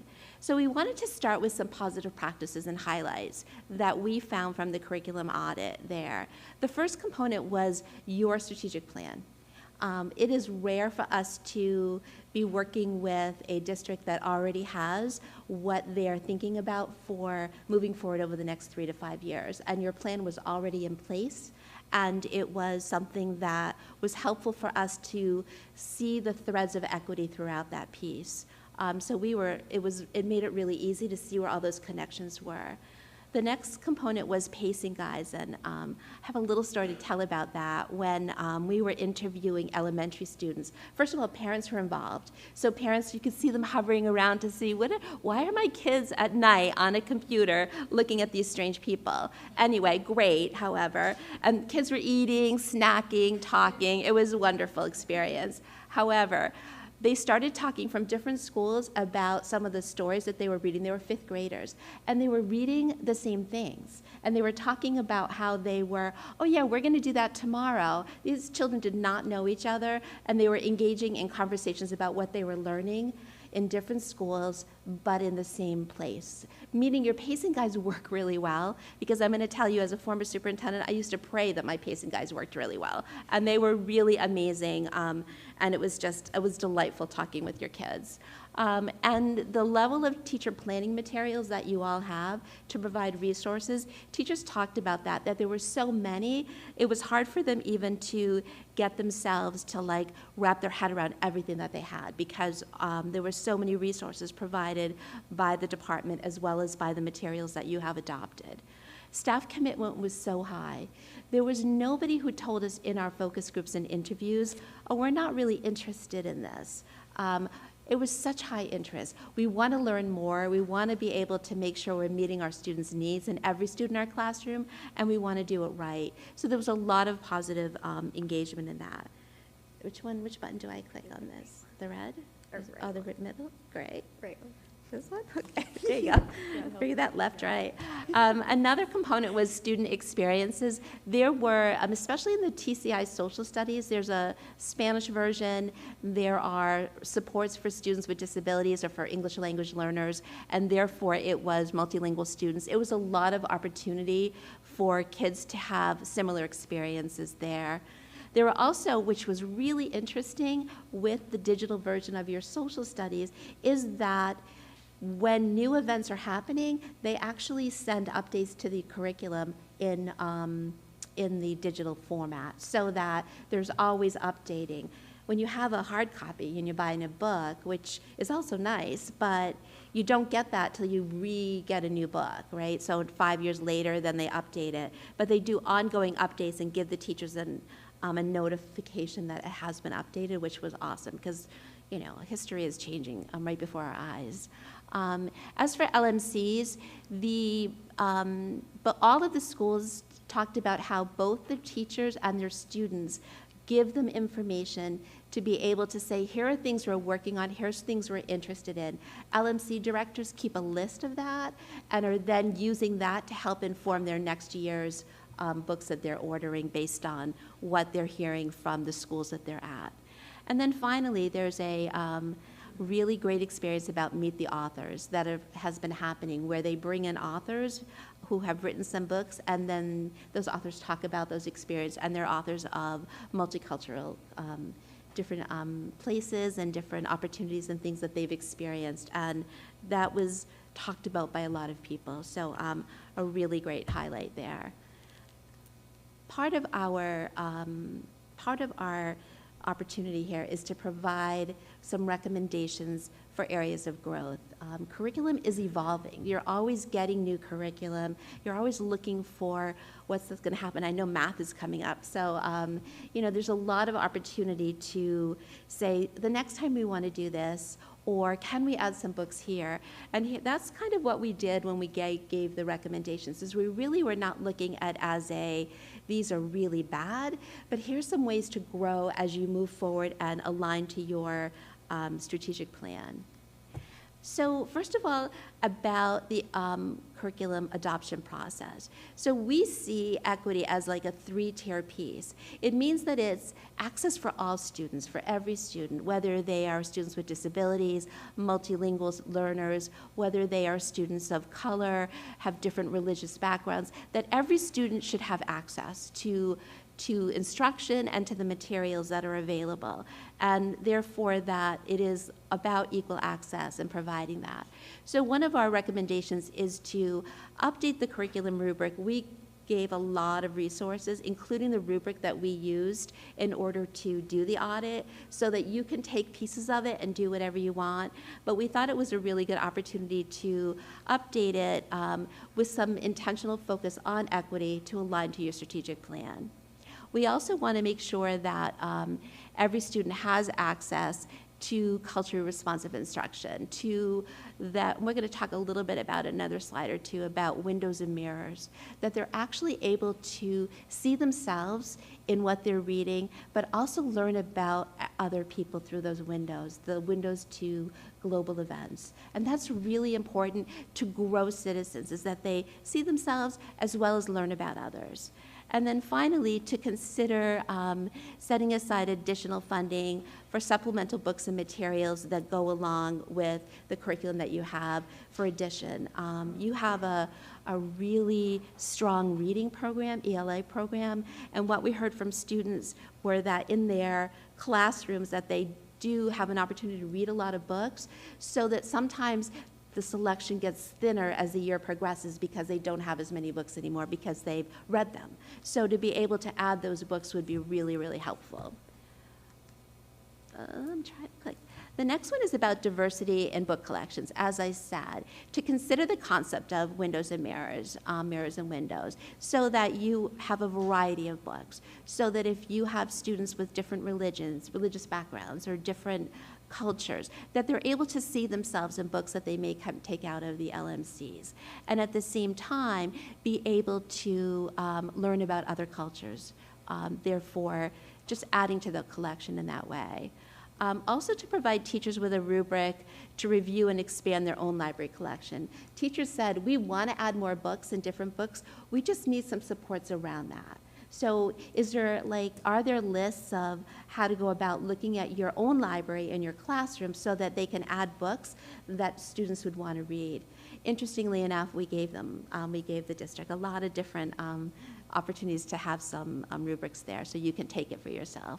And then to examine the diversity of the characters and authors. One of our findings that we found were that especially in lower elementary, there were very few families that were not the typical two parents and a white family, and the authors were also white, typically male. So to kind of give some more diversity with that would be really helpful. And we actually brought a book during our session that we did for action planning called Hair Love, which was a book about an African-American family that the little girl was just trying to have her dad help her with her hair. And it was just a really cute story. I hope you all get to see it.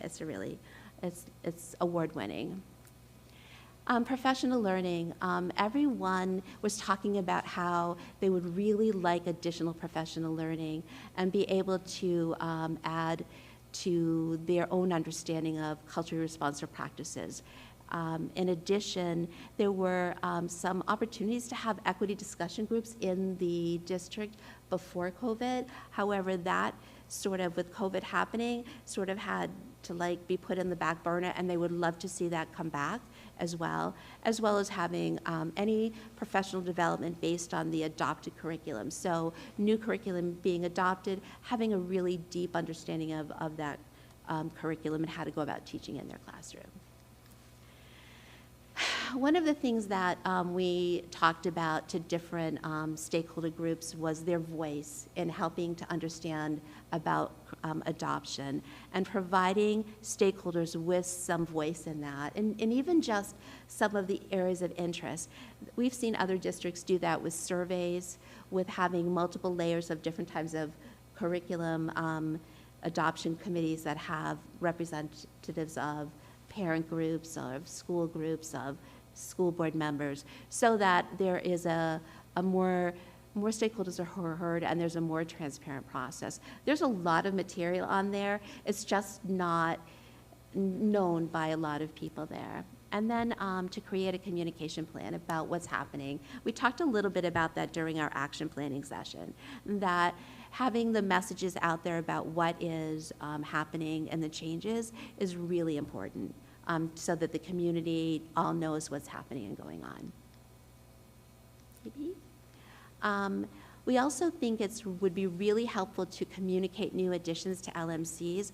One of the things we heard that as Dr. Bine was reading books to students, that it's almost like, I've heard districts call it, we're blessing this book, or we're taking this book and we're highlighting this book in a way that once you read it and talk about it, students gravitate towards it and want to take a look at it and want to read it themselves again and again. You know, we all read our favorite books over and over again. So by knowing what's out there and knowing what parents know what's out there for existing resources and putting that out there and highlighting new books and resources out in newsletters throughout the district would also give parents an opportunity to also understand the different types of books that are out there, and kids to be able to love new books, so that they actually broaden their reading of different types of books.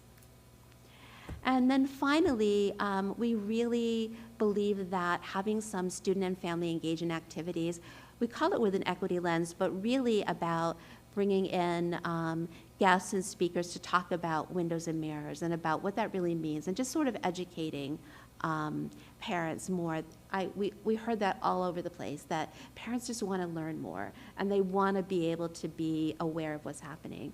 And then at the same time, we also think that we heard a lot about those being able to afford to bring in authors. They're expensive. And to be able to budget and have that, so that all schools in an equitable fashion can have have authors come and share their love of what they wrote and their characters and share that piece. I'm trying. So after we did all that, there was a lot. We heard a lot about, oh my gosh, there's so much to do. So we believe strongly that it's important to action plan. It's important to sit down, take a look at what has all been looked at and reviewed, and prioritize. You cannot do everything at once. You really need a plan moving forward. So we spent 2 half days working with the team and looking at what are the priorities in the district right now based on everything else you've got going, as well as what you have, the time for, and what's the most important to you all to align to your strategic plan, what should be the next steps moving forward. And we worked with the team to identify 3 areas of focus that they'd like to work on, one being professional development of all different groups, beginning with leaders, teachers, parents, so that everybody's growing together in that. The next theme that they identified is updating and taking a look at curricular materials and the curricular process.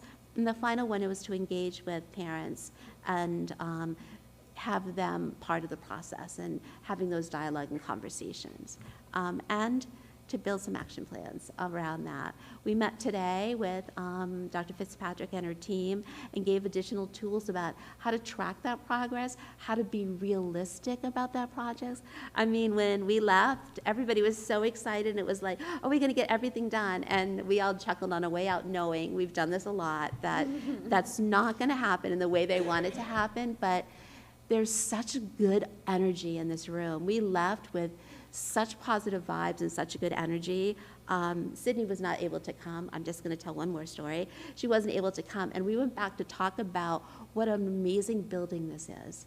As I said, we go to schools, districts, state departments, all over the country. We're a pretty large consulting group, and we never walk in and see pictures with families talking about the school district, going into the assistant superintendent's office and seeing pictures of real children around the room, to know that that's what you're focusing on. That is the reason for your work.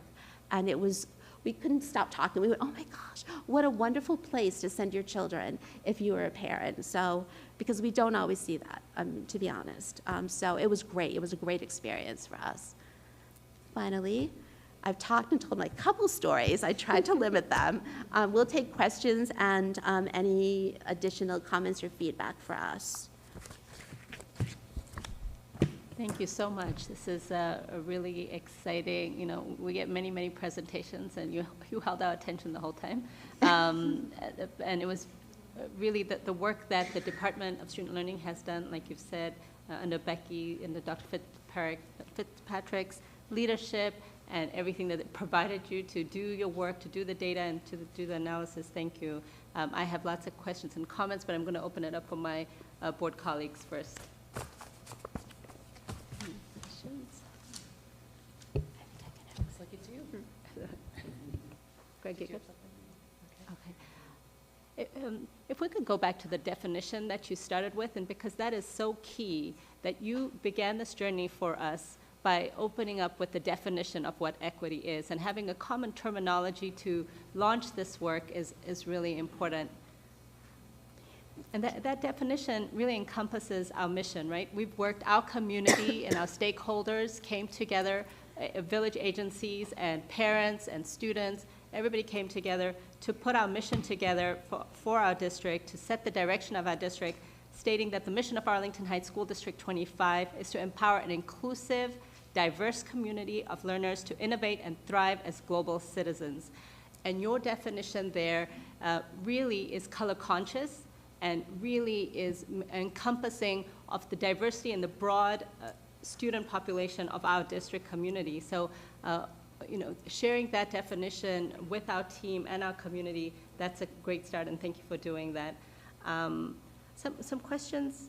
I have so many comments, but I'm going to limit them as well, just like you were trying to limit your enthusiasm for it, because this is exciting work. And big applause to our leader, Dr. Bine, for the work that she's done in launching this work for our whole community. Can I just add one more thing?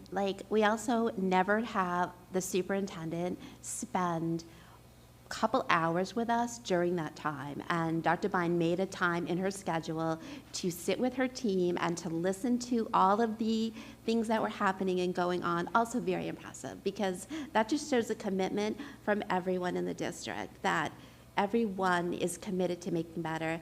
And we had a long conversation about definitions and glossary, about what those are. So you must have been listening there, because we totally believe that that is a really great place to start.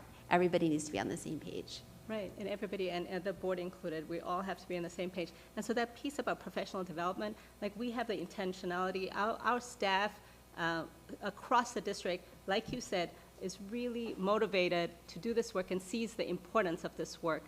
And that piece of filling those gaps that they, like, we really want to do this, but giving them the toolkit to be able to do this. So I'm so excited that you've launched kind of that work. And I'm also super excited that you said this is the beginning, right?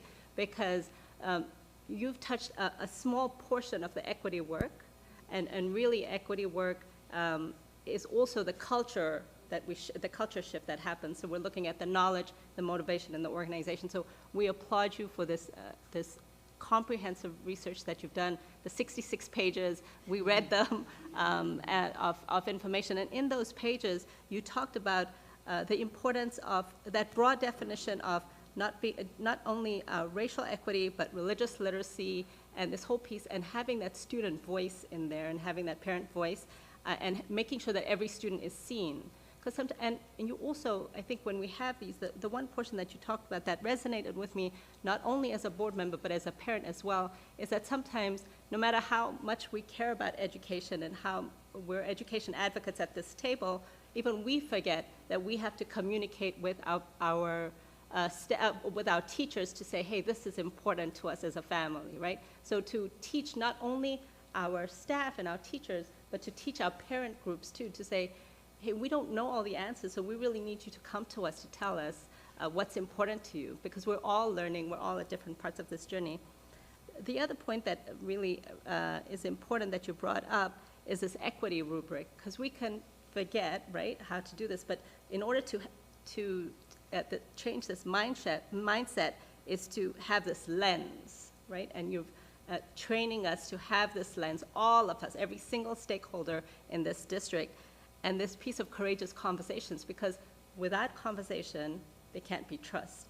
And you're launching us on saying, hey, you guys have to talk first. And these are really difficult conversations. We're each at very, very different places, and that's natural, but we have to talk about it because it's important. So I'm glad that you talked about the windows and the mirrors and the courageous conversations, and how this work benefits every single student in this district.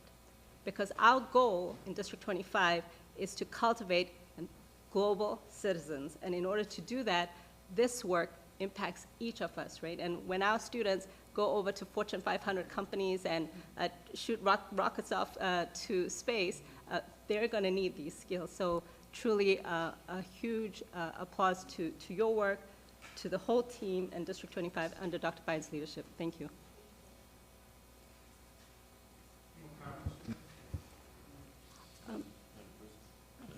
I just had a question I want to ask Dr. Bine.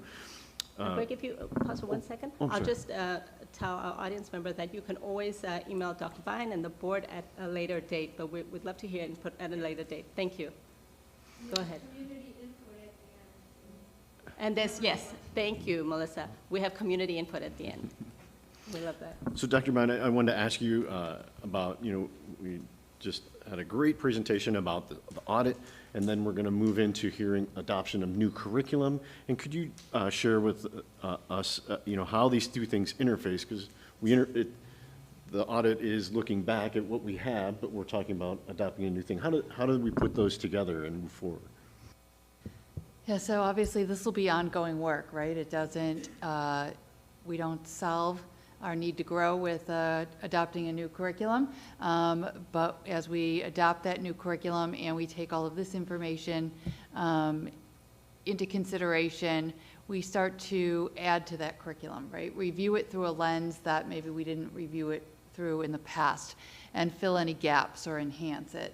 as well. So especially in the literacy, language arts area, when we're talking about content and adopting curriculum, making sure, as our esteemed experts shared with us, that those materials have that mirror, have that lens. And I know the board read the report and saw what they referenced in some of the lower grades, like in first grade, and when they audited first grade materials, they didn't see much diversity in the materials, in the literacy materials that kids were using. But Mary Ellen, as she did her audit and the team put it in the report, you see that that diversity of materials starts to grow at the 4th grade level, where they looked at materials, and when they looked at the 8th grade, there was a really wealthy range of diversity. So, so using their information as we continue to move forward and purchase materials to support the ELA adoption, we'll look through that lens and expand that diversity and that equity that our youngest children will see in their materials.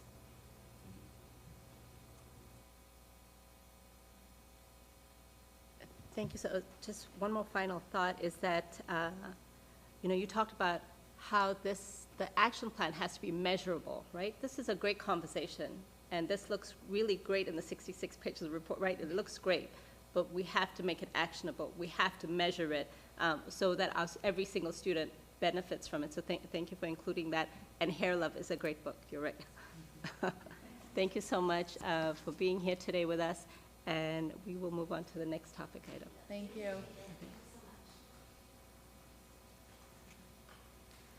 The next item on our agenda is the elementary math curriculum adoption, and I think Dr. Fitzpatrick will take us through that with our own resident experts too. Thank you.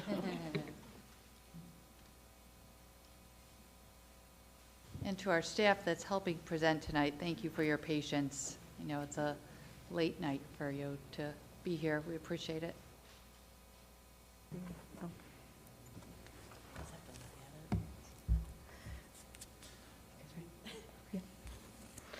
All right, well, on to bigger and better things. On to elementary math. So thank you for this opportunity to share with you our recommendation for an updated elementary math curriculum for District 25. As part of our curriculum cycle, we formed a committee this past fall to study best practices and review our current curriculum. And we have information to share with you about our work's connection to the strategic plan, the committee, our timeline, professional learning, the resource we are recommending, its cost, and the impact the resource has already had on our students in our classrooms. Joining me tonight is Lisa Sidlowski, our math coordinator, also known as the Westgate Wolverine from the ABC 25 Get Burbed Challenge. I feel unmasked now. Take it away, Thank Lisa. you. Good evening. I am excited to be with you today to talk about math instruction in our elementary schools and our Math Review Committee's recommendation to update our curriculum to Math in Focus 2020. I'd like to start with sharing how this resource supports our strategic plan.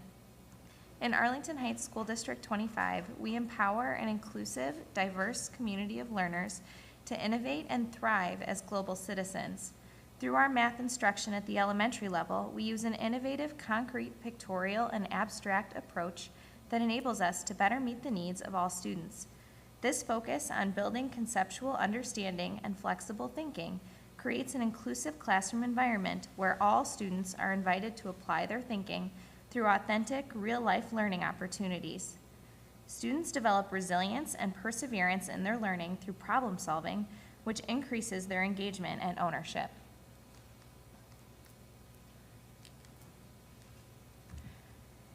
This school year, our elementary math entered the action plan phase of our typical curriculum review cycle. A committee was developed to analyze our current resources, research best practices, and develop an action plan to continue improving our math instruction. The committee was intentionally designed to be balanced with at least 2 teacher representatives from each school. This included 1 primary teacher and 1 intermediate teacher. Across the district, we had at least 2 teachers represented from each grade level, as well as a special education teacher from our IS program, and a multilingual teacher from an E+ classroom. Administration representatives included one elementary principal, our advanced learning coordinator, our assistant superintendent of student learning, and the math coordinator. That's me.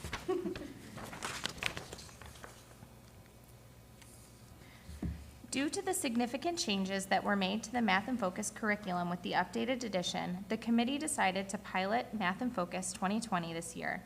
The committee participated in professional learning on using the resource and also took part in extensive professional learning on best practices in math education and general instructional practices. Many of our conversations centered around the importance of creating an environment where all students are invited to be math thinkers rather than just computers, as well as the professional learning resources and support teachers would need to create that environment. The committee is recommending updating to Math in Focus 2020, but also recommends continuing professional learning around best practices and general instructional techniques to support us in creating an inclusive math environment that encourages critical thinking, problem solving, and application. During the 22-23 school year, next year, all elementary teachers will receive training on best practices in math education, while the Math Review Committee receives further training on guided math and differentiation and supports implementation. The focus on building the capacity of our teachers will prepare us for a successful launch of the updated curriculum in the 23-24 school year. Front-loading the professional learning will allow teachers to try innovative teaching practices with materials they are familiar with, and will also allow us to prioritize collaboration during the implementation year.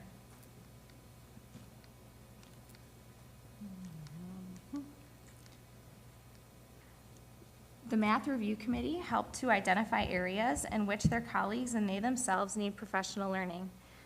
These areas include training related to inclusive teaching practices, the standards for mathematical practice, fostering student thinking and collaboration, problem solving, differentiation, and guided math.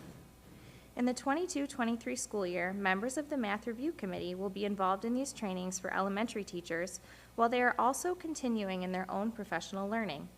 During the 23-24 school year, we will continue our learning around guided math, differentiation, and inclusive teaching practices, but we'll also have opportunities for teacher collaboration so that teachers can support one another while using the updated curriculum.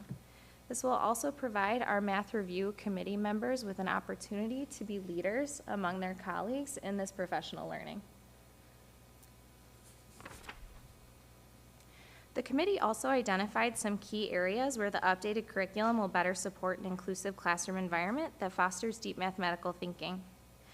Embedded within every section of Math in Focus 2020 is an enhanced resource to support advanced learners, students that need additional support, and multilingual learners. There are recommendations for differentiation for whole group instruction as well as for independent practice. There are also new embedded opportunities in every section for students to engage in math conversations. These conversations foster a student's ability to collaborate with peers, think critically about math concepts, apply their learning, and prove their thinking. Math discourse is also an important open-ended entryway that allows all students to participate in learning together. In addition to the performance tasks that are embedded in our current edition, there is a new STEAM component in the updated edition. STEAM stands for Science, Technology, Engineering, Art, and Math, and these cross-curricular tasks engage students in authentic, real-life learning opportunities that will enhance their understanding of and ability to use math concepts. In this updated edition, Math in Focus is also now housed on a digital platform. In addition to the print materials, teachers may assign differentiated tasks and receive immediate feedback to inform their instruction. Students have access to the digital edition, lesson videos, games, and virtual manipulatives. Families can also access the digital platform in a family room that provides information to enhance family engagement and partnership in their child's learning. The materials for the Math Review Committee to continue piloting the resource is $36,480. Teacher materials include manuals, assessment books, fact fluency, blackline masters, and math manipulatives. The Department of Student Learning currently has an annual budget of $115,000 for math workbooks. Rather than continuing to pay annually for workbooks, we will purchase a 6-year subscription for workbooks and the online access, in total of $945,954. This will save the district approximately $200,000 over time by doing the lump sum instead of continuing to pay annually. The total cost is $1,123,636, but the net financial impact is $433,636, and that will be embedded into the Department of Student Learning budget.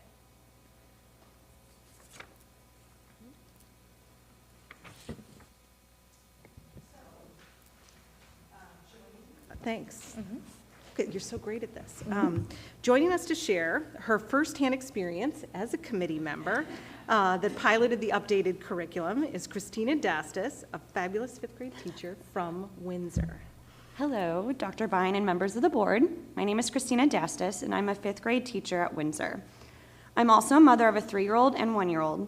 We live in Arlington Heights, and I'm also a future D25 parent as well, so I have that input too. This is my 8th year working in District 25. My first year was in 2nd grade, but I have spent the last 7 years in 5th, and I'm proud to say that I've taught the Conley girls and the Cerniglia girls as well. So I have that, I'm proud to say. I love them. When we adopted the current math and focused curriculum, I was thrilled. It taught my students how to think about math through 3 lenses: pictorial, concrete, and abstract. There were also a plethora of resources that allowed us to support all of our students. Overall, it was a great program, but over time, I noticed that my students still struggled with problem solving and thinking critically. The online component was also dated and not really user-friendly. When I started piloting Math and Focus 2020 in November and saw the materials and resources, I was immediately thrilled. The updated version is visually appealing. The student book and practice pages are condensed into one book, which the students love. There's not like the hardcover book and the workbook. They have it all together, which is helpful when they need to reference what they need to work on.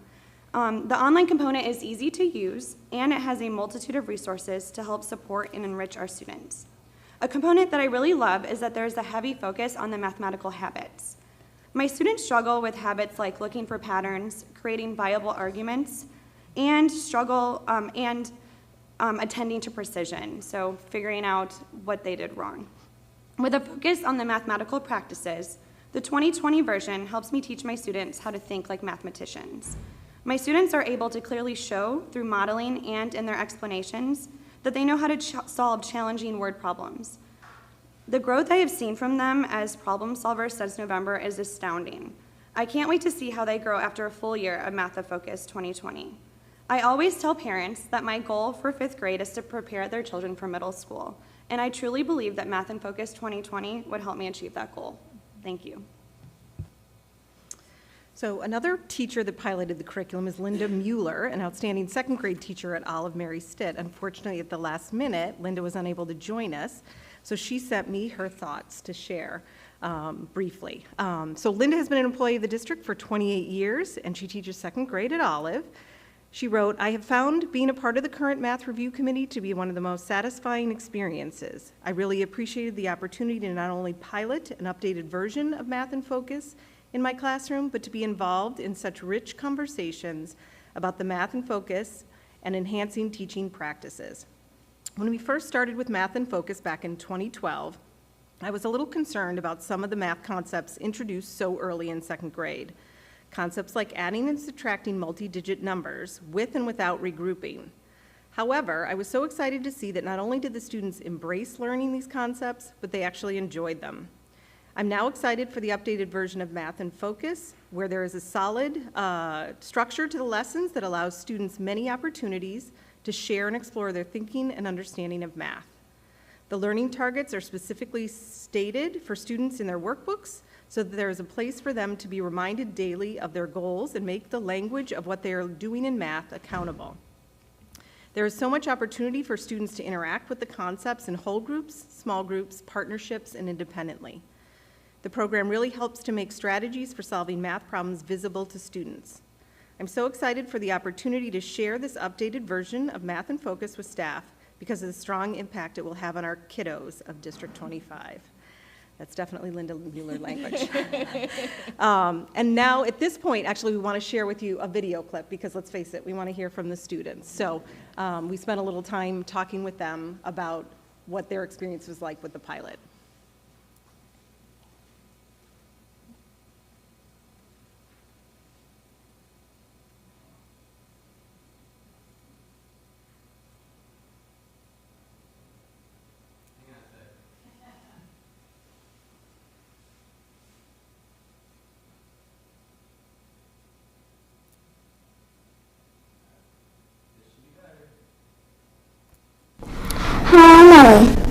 Hello, word.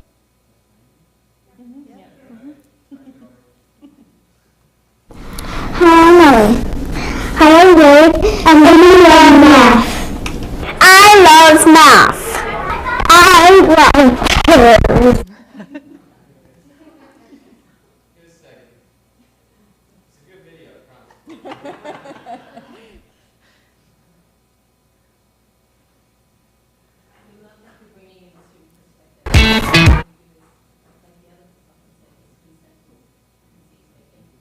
You're welcome.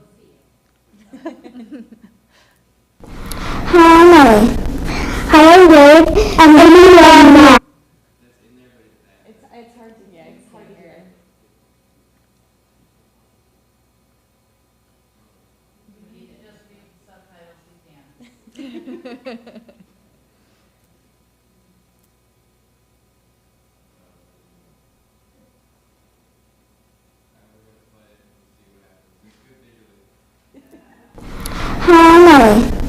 Hello, word. And then we love math. I love math. I love kids.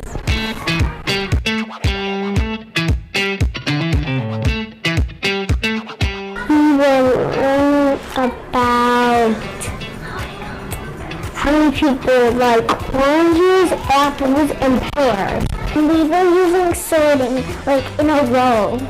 We were sorting apples and the pears and the oranges because we wanted to learn. Apple? Yes! 3 pears, 8 oranges, and 9 apples. We were making graphs to see how many people liked something and something else, and maybe something else. We were studying for like different tests. We were doing like money and time. We were sort of like preparing so we can like get like a good grade. We were practicing what math partnership rules and partnerships, so we had to do good partnership things. Our family that we like need to know time because like if the shop is open at a certain time and we don't know time, like we don't know when it's gonna open, so like we had to know the time if it opens at 2:25, and then we had to like be there like in time. So like open and then we can go in and like get support. We have an after school basketball game. We don't want to be late to that, especially if it's like a championship or something. Or we don't want to be late to that, so you need to know the time to know what time you should leave that ahead of time so you can get there on the time. Everyone life because we really nothing. If you're stuck on a problem and you don't know, and then like you're stuck on it for a while, like you have to go to partner day to talk about like answer should be like what should you do like partnership plus and also and important partnership is it helps you get ideas from math because math has so many possibilities.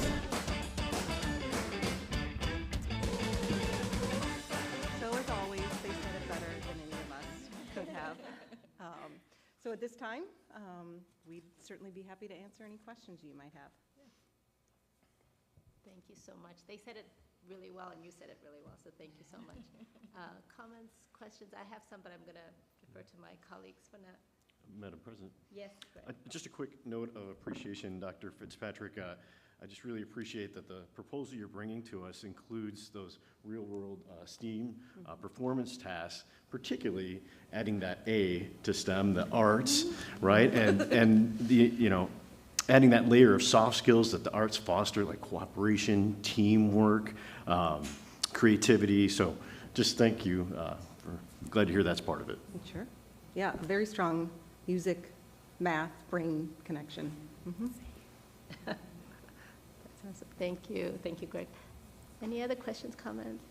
Ms. Dastis, I have to say, when we say hashtag D25, it's personal. I think that embodies, not only are you a teacher, you're a parent here, you're teaching board member children, this is truly personal. So thank you for sharing that personal side of your story as well. As far as when you were going over the curriculum, I really appreciate you saying that we're cultivating math thinkers, right? And that we're cultivating that critical thinking aspect of it, and not just the calculated, but the reason, the why behind the math. So thank you for cultivating that inquiry mindset. I have a question. The digital portion of it, is there an app or an ed tech component that students can use at home, or how does that piece work? Yeah, it's an online platform that the students use in the classroom, but then it'll also have an additional feature where parents and students will be able to use it at home. Certainly we feel like one of the benefits will be it will perhaps further engage families in being able to have math discussions with their children about the concepts that they're learning. I don't know if you want to add anything to that. Okay. That's pretty much it. Yes, Yeah. both. No, that's awesome, because because sometimes when we change the math curriculum for parents, that math literacy piece is also really important. So it's neat that it's going home, and it'll be that there's that tech portion with the STEAM. So that's good. Thank you. Ms. Malik?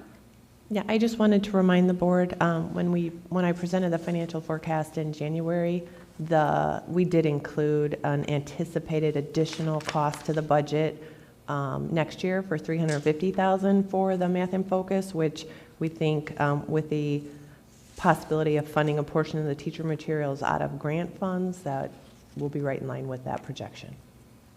Thank you, Ms. Malik. Okay, if there is nothing further, thank you for presenting today. Thank you.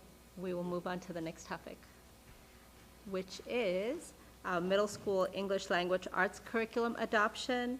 Thank you.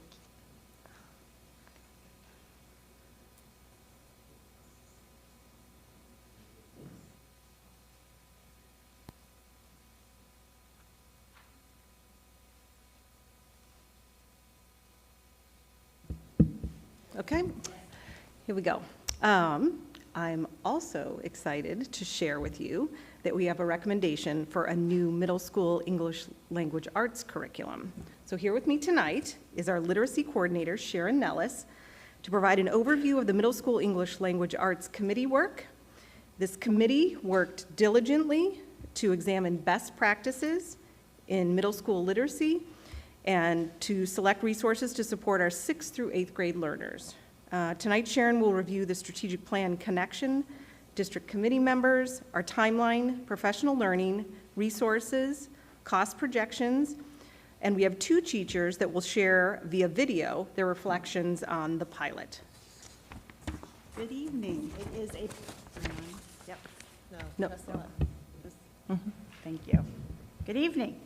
It's a pleasure to be here presenting our exciting new curriculum for middle school English language arts and advanced language arts. This plan connects directly to and supports the district's strategic plan. In Arlington Heights School District 25, we empower an inclusive, diverse community of learners to innovate and thrive as global citizens. Through our literacy instruction at the middle school level, we use high-impact teaching strategies to ensure all learners are academically ready for high school. Our middle school students are provided opportunities to learn and thrive with literacy experiences that ensure high student engagement and ownership of their learning. Student experiences are differentiated to meet the needs of all students and close performance gaps. The Middle School Literacy Committee consisted of all of our English language arts teachers and advanced language arts teachers, representation from each building administrative team, myself and Becky, and the student learning coaches from both of our middle schools, Thomas and South. We began this journey all the way back in 2016-17 school year. Tonight when I leave, I'm going to mark it on my calendar. This is a very important night. I've been waiting to come here to speak with you about this. And we began by reviewing best practices, focusing on the Illinois Learning Standards for ELA, and researching curriculum. Our committee selected, at that time, 2 resources to pilot. In 2017-18, the committee completed both of those pilots and decided to explore additional options. In 18-19, the committee reviewed units of study created by Teachers College Reading and Writing Project out of Columbia University, published by Heinemann. Becky and I also visited Barrington School District 220 and Lake Forest School District 67, which used the units of studies successfully in their middle schools. In 1920, the committee selected units of study to pilot, and we had Teachers College provide the training for both reading and writing professional learning. In 2021, we continued this professional learning as the teachers engaged in the pilot. In 21-22, teachers completed the final professional learning and agreed upon a scope and sequence for our ELA 6th through 8th grade.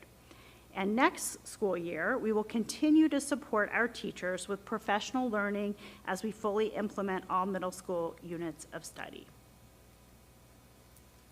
So as mentioned on the previous slide, how will we support teachers by providing additional professional learning? We'll continue to focus on best practices in reading instruction and writing instruction, as well as assessment practices and grading practices. So Teachers College Reading and Writing Project Units of Study will prepare our students for reading and writing tasks that they will face in the future and develop confident readers and writers who display agency and independence. The reading units offer a framework for teaching the skills and strategies of proficient reading. Performance assessments and learning progressions help our teachers monitor progress, lead small group instruction, and set next step goals for our students. Build on best practices and a proven framework, the writing units support explicit instruction, provide rich opportunities for practice, and help teachers learn progressions to set students on trajectories of growth. And I will mention here that during all of this professional learning, I myself have grown in my proficiency as a writer. So the units are outlined here on this slide. You can see for our 6th grade, our reading units will cover deep study of character, social issue book clubs, tapping into the power of nonfiction. Our writing units will include narrative, the literary essay, and research-based information writing. And for 7th grade, historical fiction book clubs, dystopian book clubs, and in writing, there'll be a focus on realistic fiction, writing about reading, and the art of argument. For our 8th grade, the reading units include critical literacy, unlocking contemporary fiction, essential research skills for teens, and through writing, we will dive into investigative journalism, the literary essay, and position papers. So, as we piloted this resource, we actually purchased the teacher materials, and so that totaled $13,036.17. We'll continue to purchase student novels to support this curriculum from 2022 to 2024, which we anticipate to be $25,000. And then future costs will depend on the need for additional student novels, which we anticipate at the high end, this would equate to around $10,000, which will be included in the Department of Student Learning budget. And so to end our presentation, I have 2 middle school teachers who are here via video. As you know, many of our middle school teachers have many obligations after school, so they were kind enough to provide some videos for us. Todd Slawinski is an 8th grade teacher from Thomas Middle School, ELA, ALA teacher, and then you will hear from Chris Fontanetta, who is a 6th grade ELA teacher at South Middle School. All right.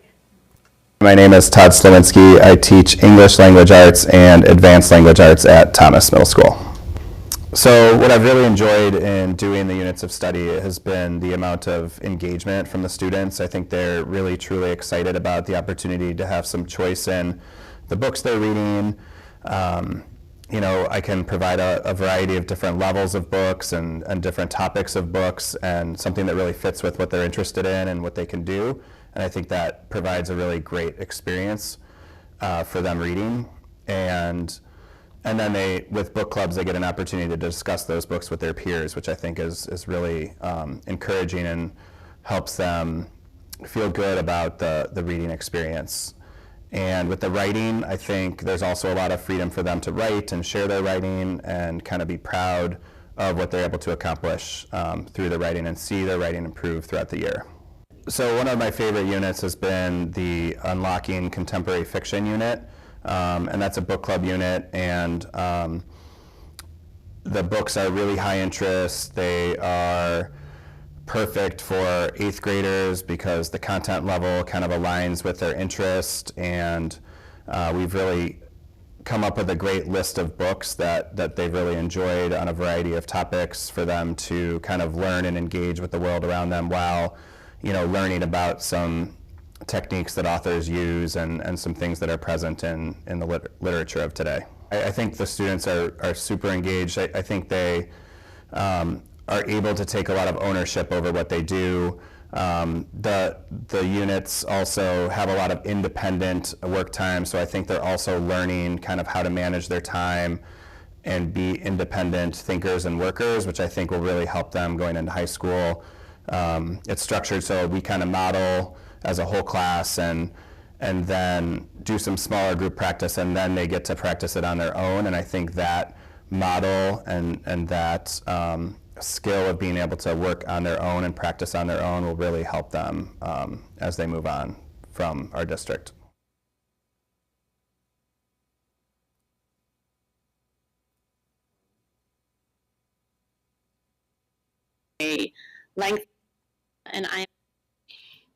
Hi, my name is Chris Fontanetta, and I am one of the English Language Arts teachers at South Middle School. I wanted to share a few highlights with some of the units of studies that we've completed this year at South. One of them was the personal narrative writing unit. During this unit, I was able to model some of my own personal narratives with students so that they can actually see real writing. They loved hearing about my life, of course, and had some great discussions and connections as well.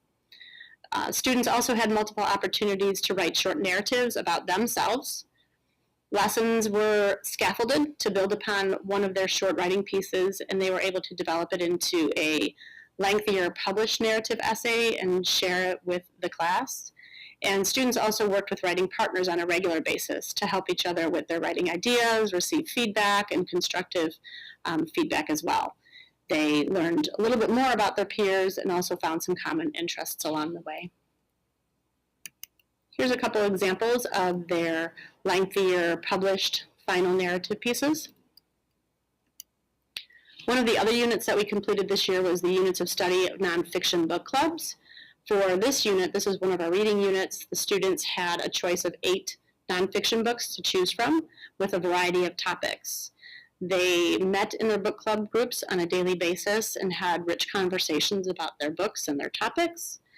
Students also had a choice of reading connected articles about their books. So for instance, if one of the groups was reading All 13, the incredible cave rescue of the Thai soccer team, They had an opportunity to read short related articles, maybe about Thailand or about monsoons or about cave formations.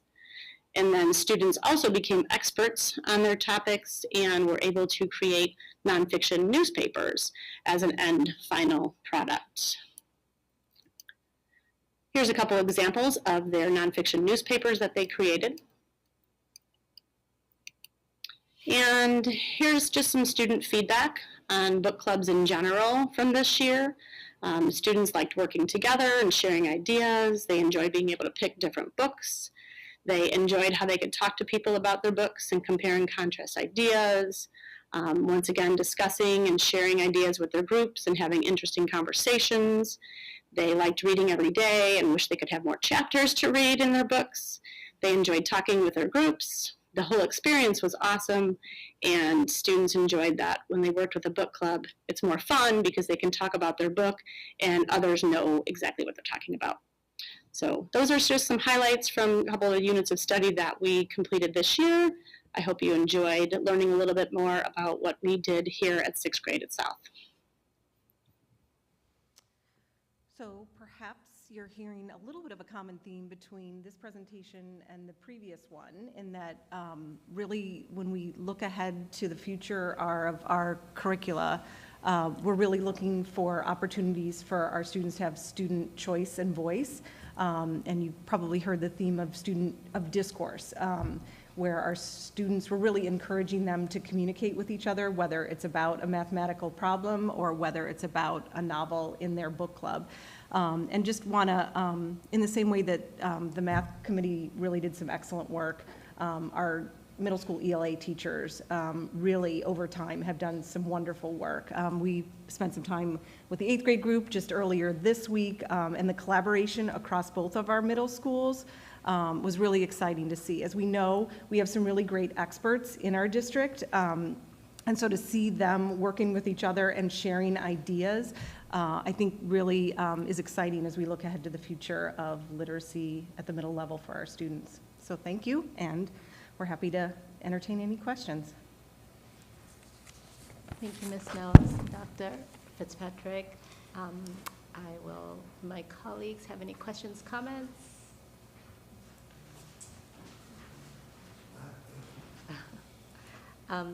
Thanks so much, and I want to say a couple of things that you know, I had talked about the Arlington Heights Council PTA event that we had, and the students, our awardees of the scholarship, many of them brought up the experiences at ALA and ELA, and you know, they had the opportunity to invite one of the teachers who've made a teacher, they want to bring everybody, I think, but a teacher who's made a positive impact, and many of them brought their their language arts teachers, and so that's really telling what impact that's made for them. That's going to continue with them as they go off to college. I have a question. You know, if you could explain for the benefit of the community, we have an excellent program already, right? But could you just explain, like, the curriculum review? What is the purpose of a curriculum review? And since we have an excellent program already, but now we're going to put in $35,000 to continue to improve it. So what is the reasoning behind this curriculum versus what we had, which is also really good? Maybe I could start, and then, Sure. yeah, if you want to add. So we have a curriculum review cycle where really, at this point, it's a 6-year cycle where we just really kind of hold ourselves accountable to checking in on the curriculum every 6 years to say, hey, you know, is this really still having the impact that we felt it would on our students? That includes, you've heard some components of that. It's everything from research, from review, studying best practices, instructional strategies. It may include looking at a new resource. It also might include we really still feel like the current resource we have is beneficial to our students, but we want to elevate maybe some of our instructional practices. So there's multiple outcomes that can come out of a curriculum cycle. In the case of ELA, we even talked about our timeline being rather lengthy. So we really felt at this point in time we needed an updated resource that was really going to provide some of those additional opportunities for the students to engage with each other, which maybe wasn't quite as present in our previous curriculum. Yeah, Well done, well said. I think too, one of the things that our teachers were really looking for were, as we reviewed what high impact learning strategies we wanted to present to our students, we were finding that the resource they were using really was limiting some of just that opportunity for engagement with our students. So providing something that was less about assigning tasks to students or assigning reading and more about collaborative experiences. And one of the big goals for our literacy and through all our levels is how do we increase volume of reading and volume of writing? And so that was always at the heart of our discussions is, will this resource achieve that? And how can we utilize some of our professional learning that we've had to make sure that those practices are happening in the classroom? So this resource is very targeted in supporting us in doing those things. Thank you for explaining that to us and the community at large. And earlier when we heard the ECHO report, right? So that this is why, because we're always staying at the cutting edge of pedagogy, is why our students do better than many students across the country. So thanks for all the proactive research and the student-centered approach. Thanks. Thank you very much. Thank you. Thank you. Okay. Now I believe we come to our second community input portion. And I know, Mr. Berg, you had wanted to, had a question. If this is a good time to do that. Feel free to use the mic. Some of these presentations were just exceptional. I did want to make one comment. And they were talking about the diversity. Because, yeah, there's a community out there listening that'd love to hear what you're saying. Thank you. I just wanted to address the diversity in learning in the classrooms and the authors, which appear to have a great effect on the students. I would like the board to consider to strongly do that. Insist where possible minorities. That gives more exposure to the students for minorities. It brings minorities into the community. And I'm going to say, in the environment of District 25, a male would be a minority. But please consider that. I think that would add to the diversity and the experience of the students. Thank you. Thank you, Mr. Berg. Are there any other blue slips we have, Lena? Oh, we don't need the blue slips, okay. Melissa? Melissa Kerr speaking. Reduce, reuse, and recycle the buildings you have leased to the private schools.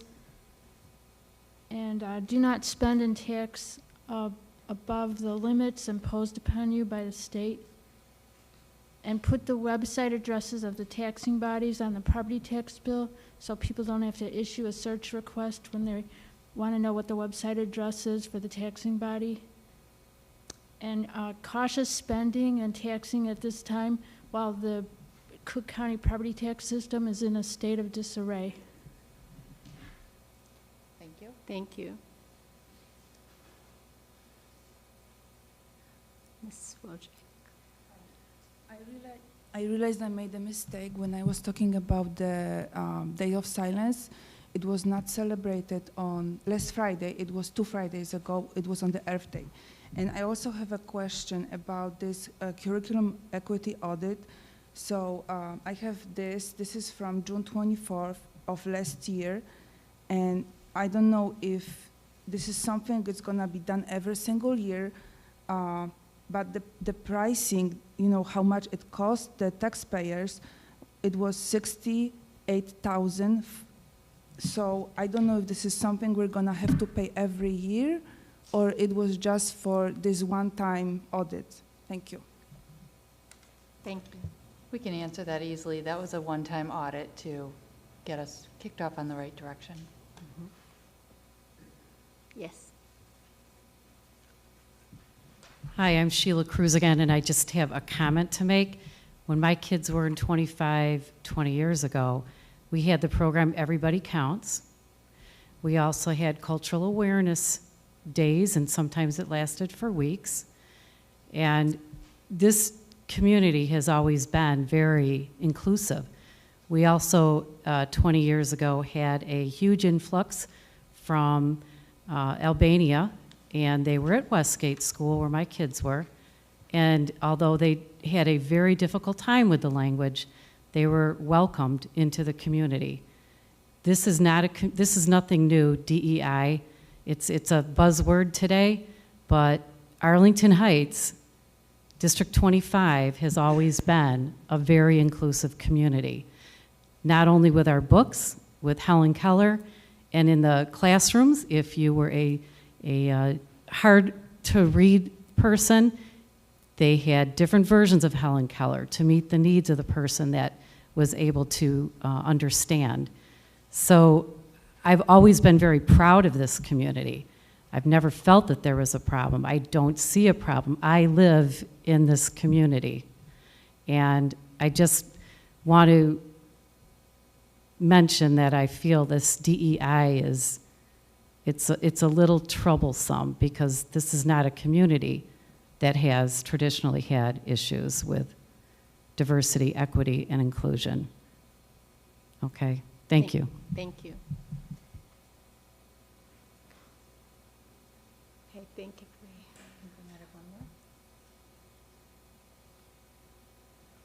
Hi. Hi. I think all I want to say, really, I don't have a lot to say, but oh, I'm sorry. I'm Liz Pizzoza.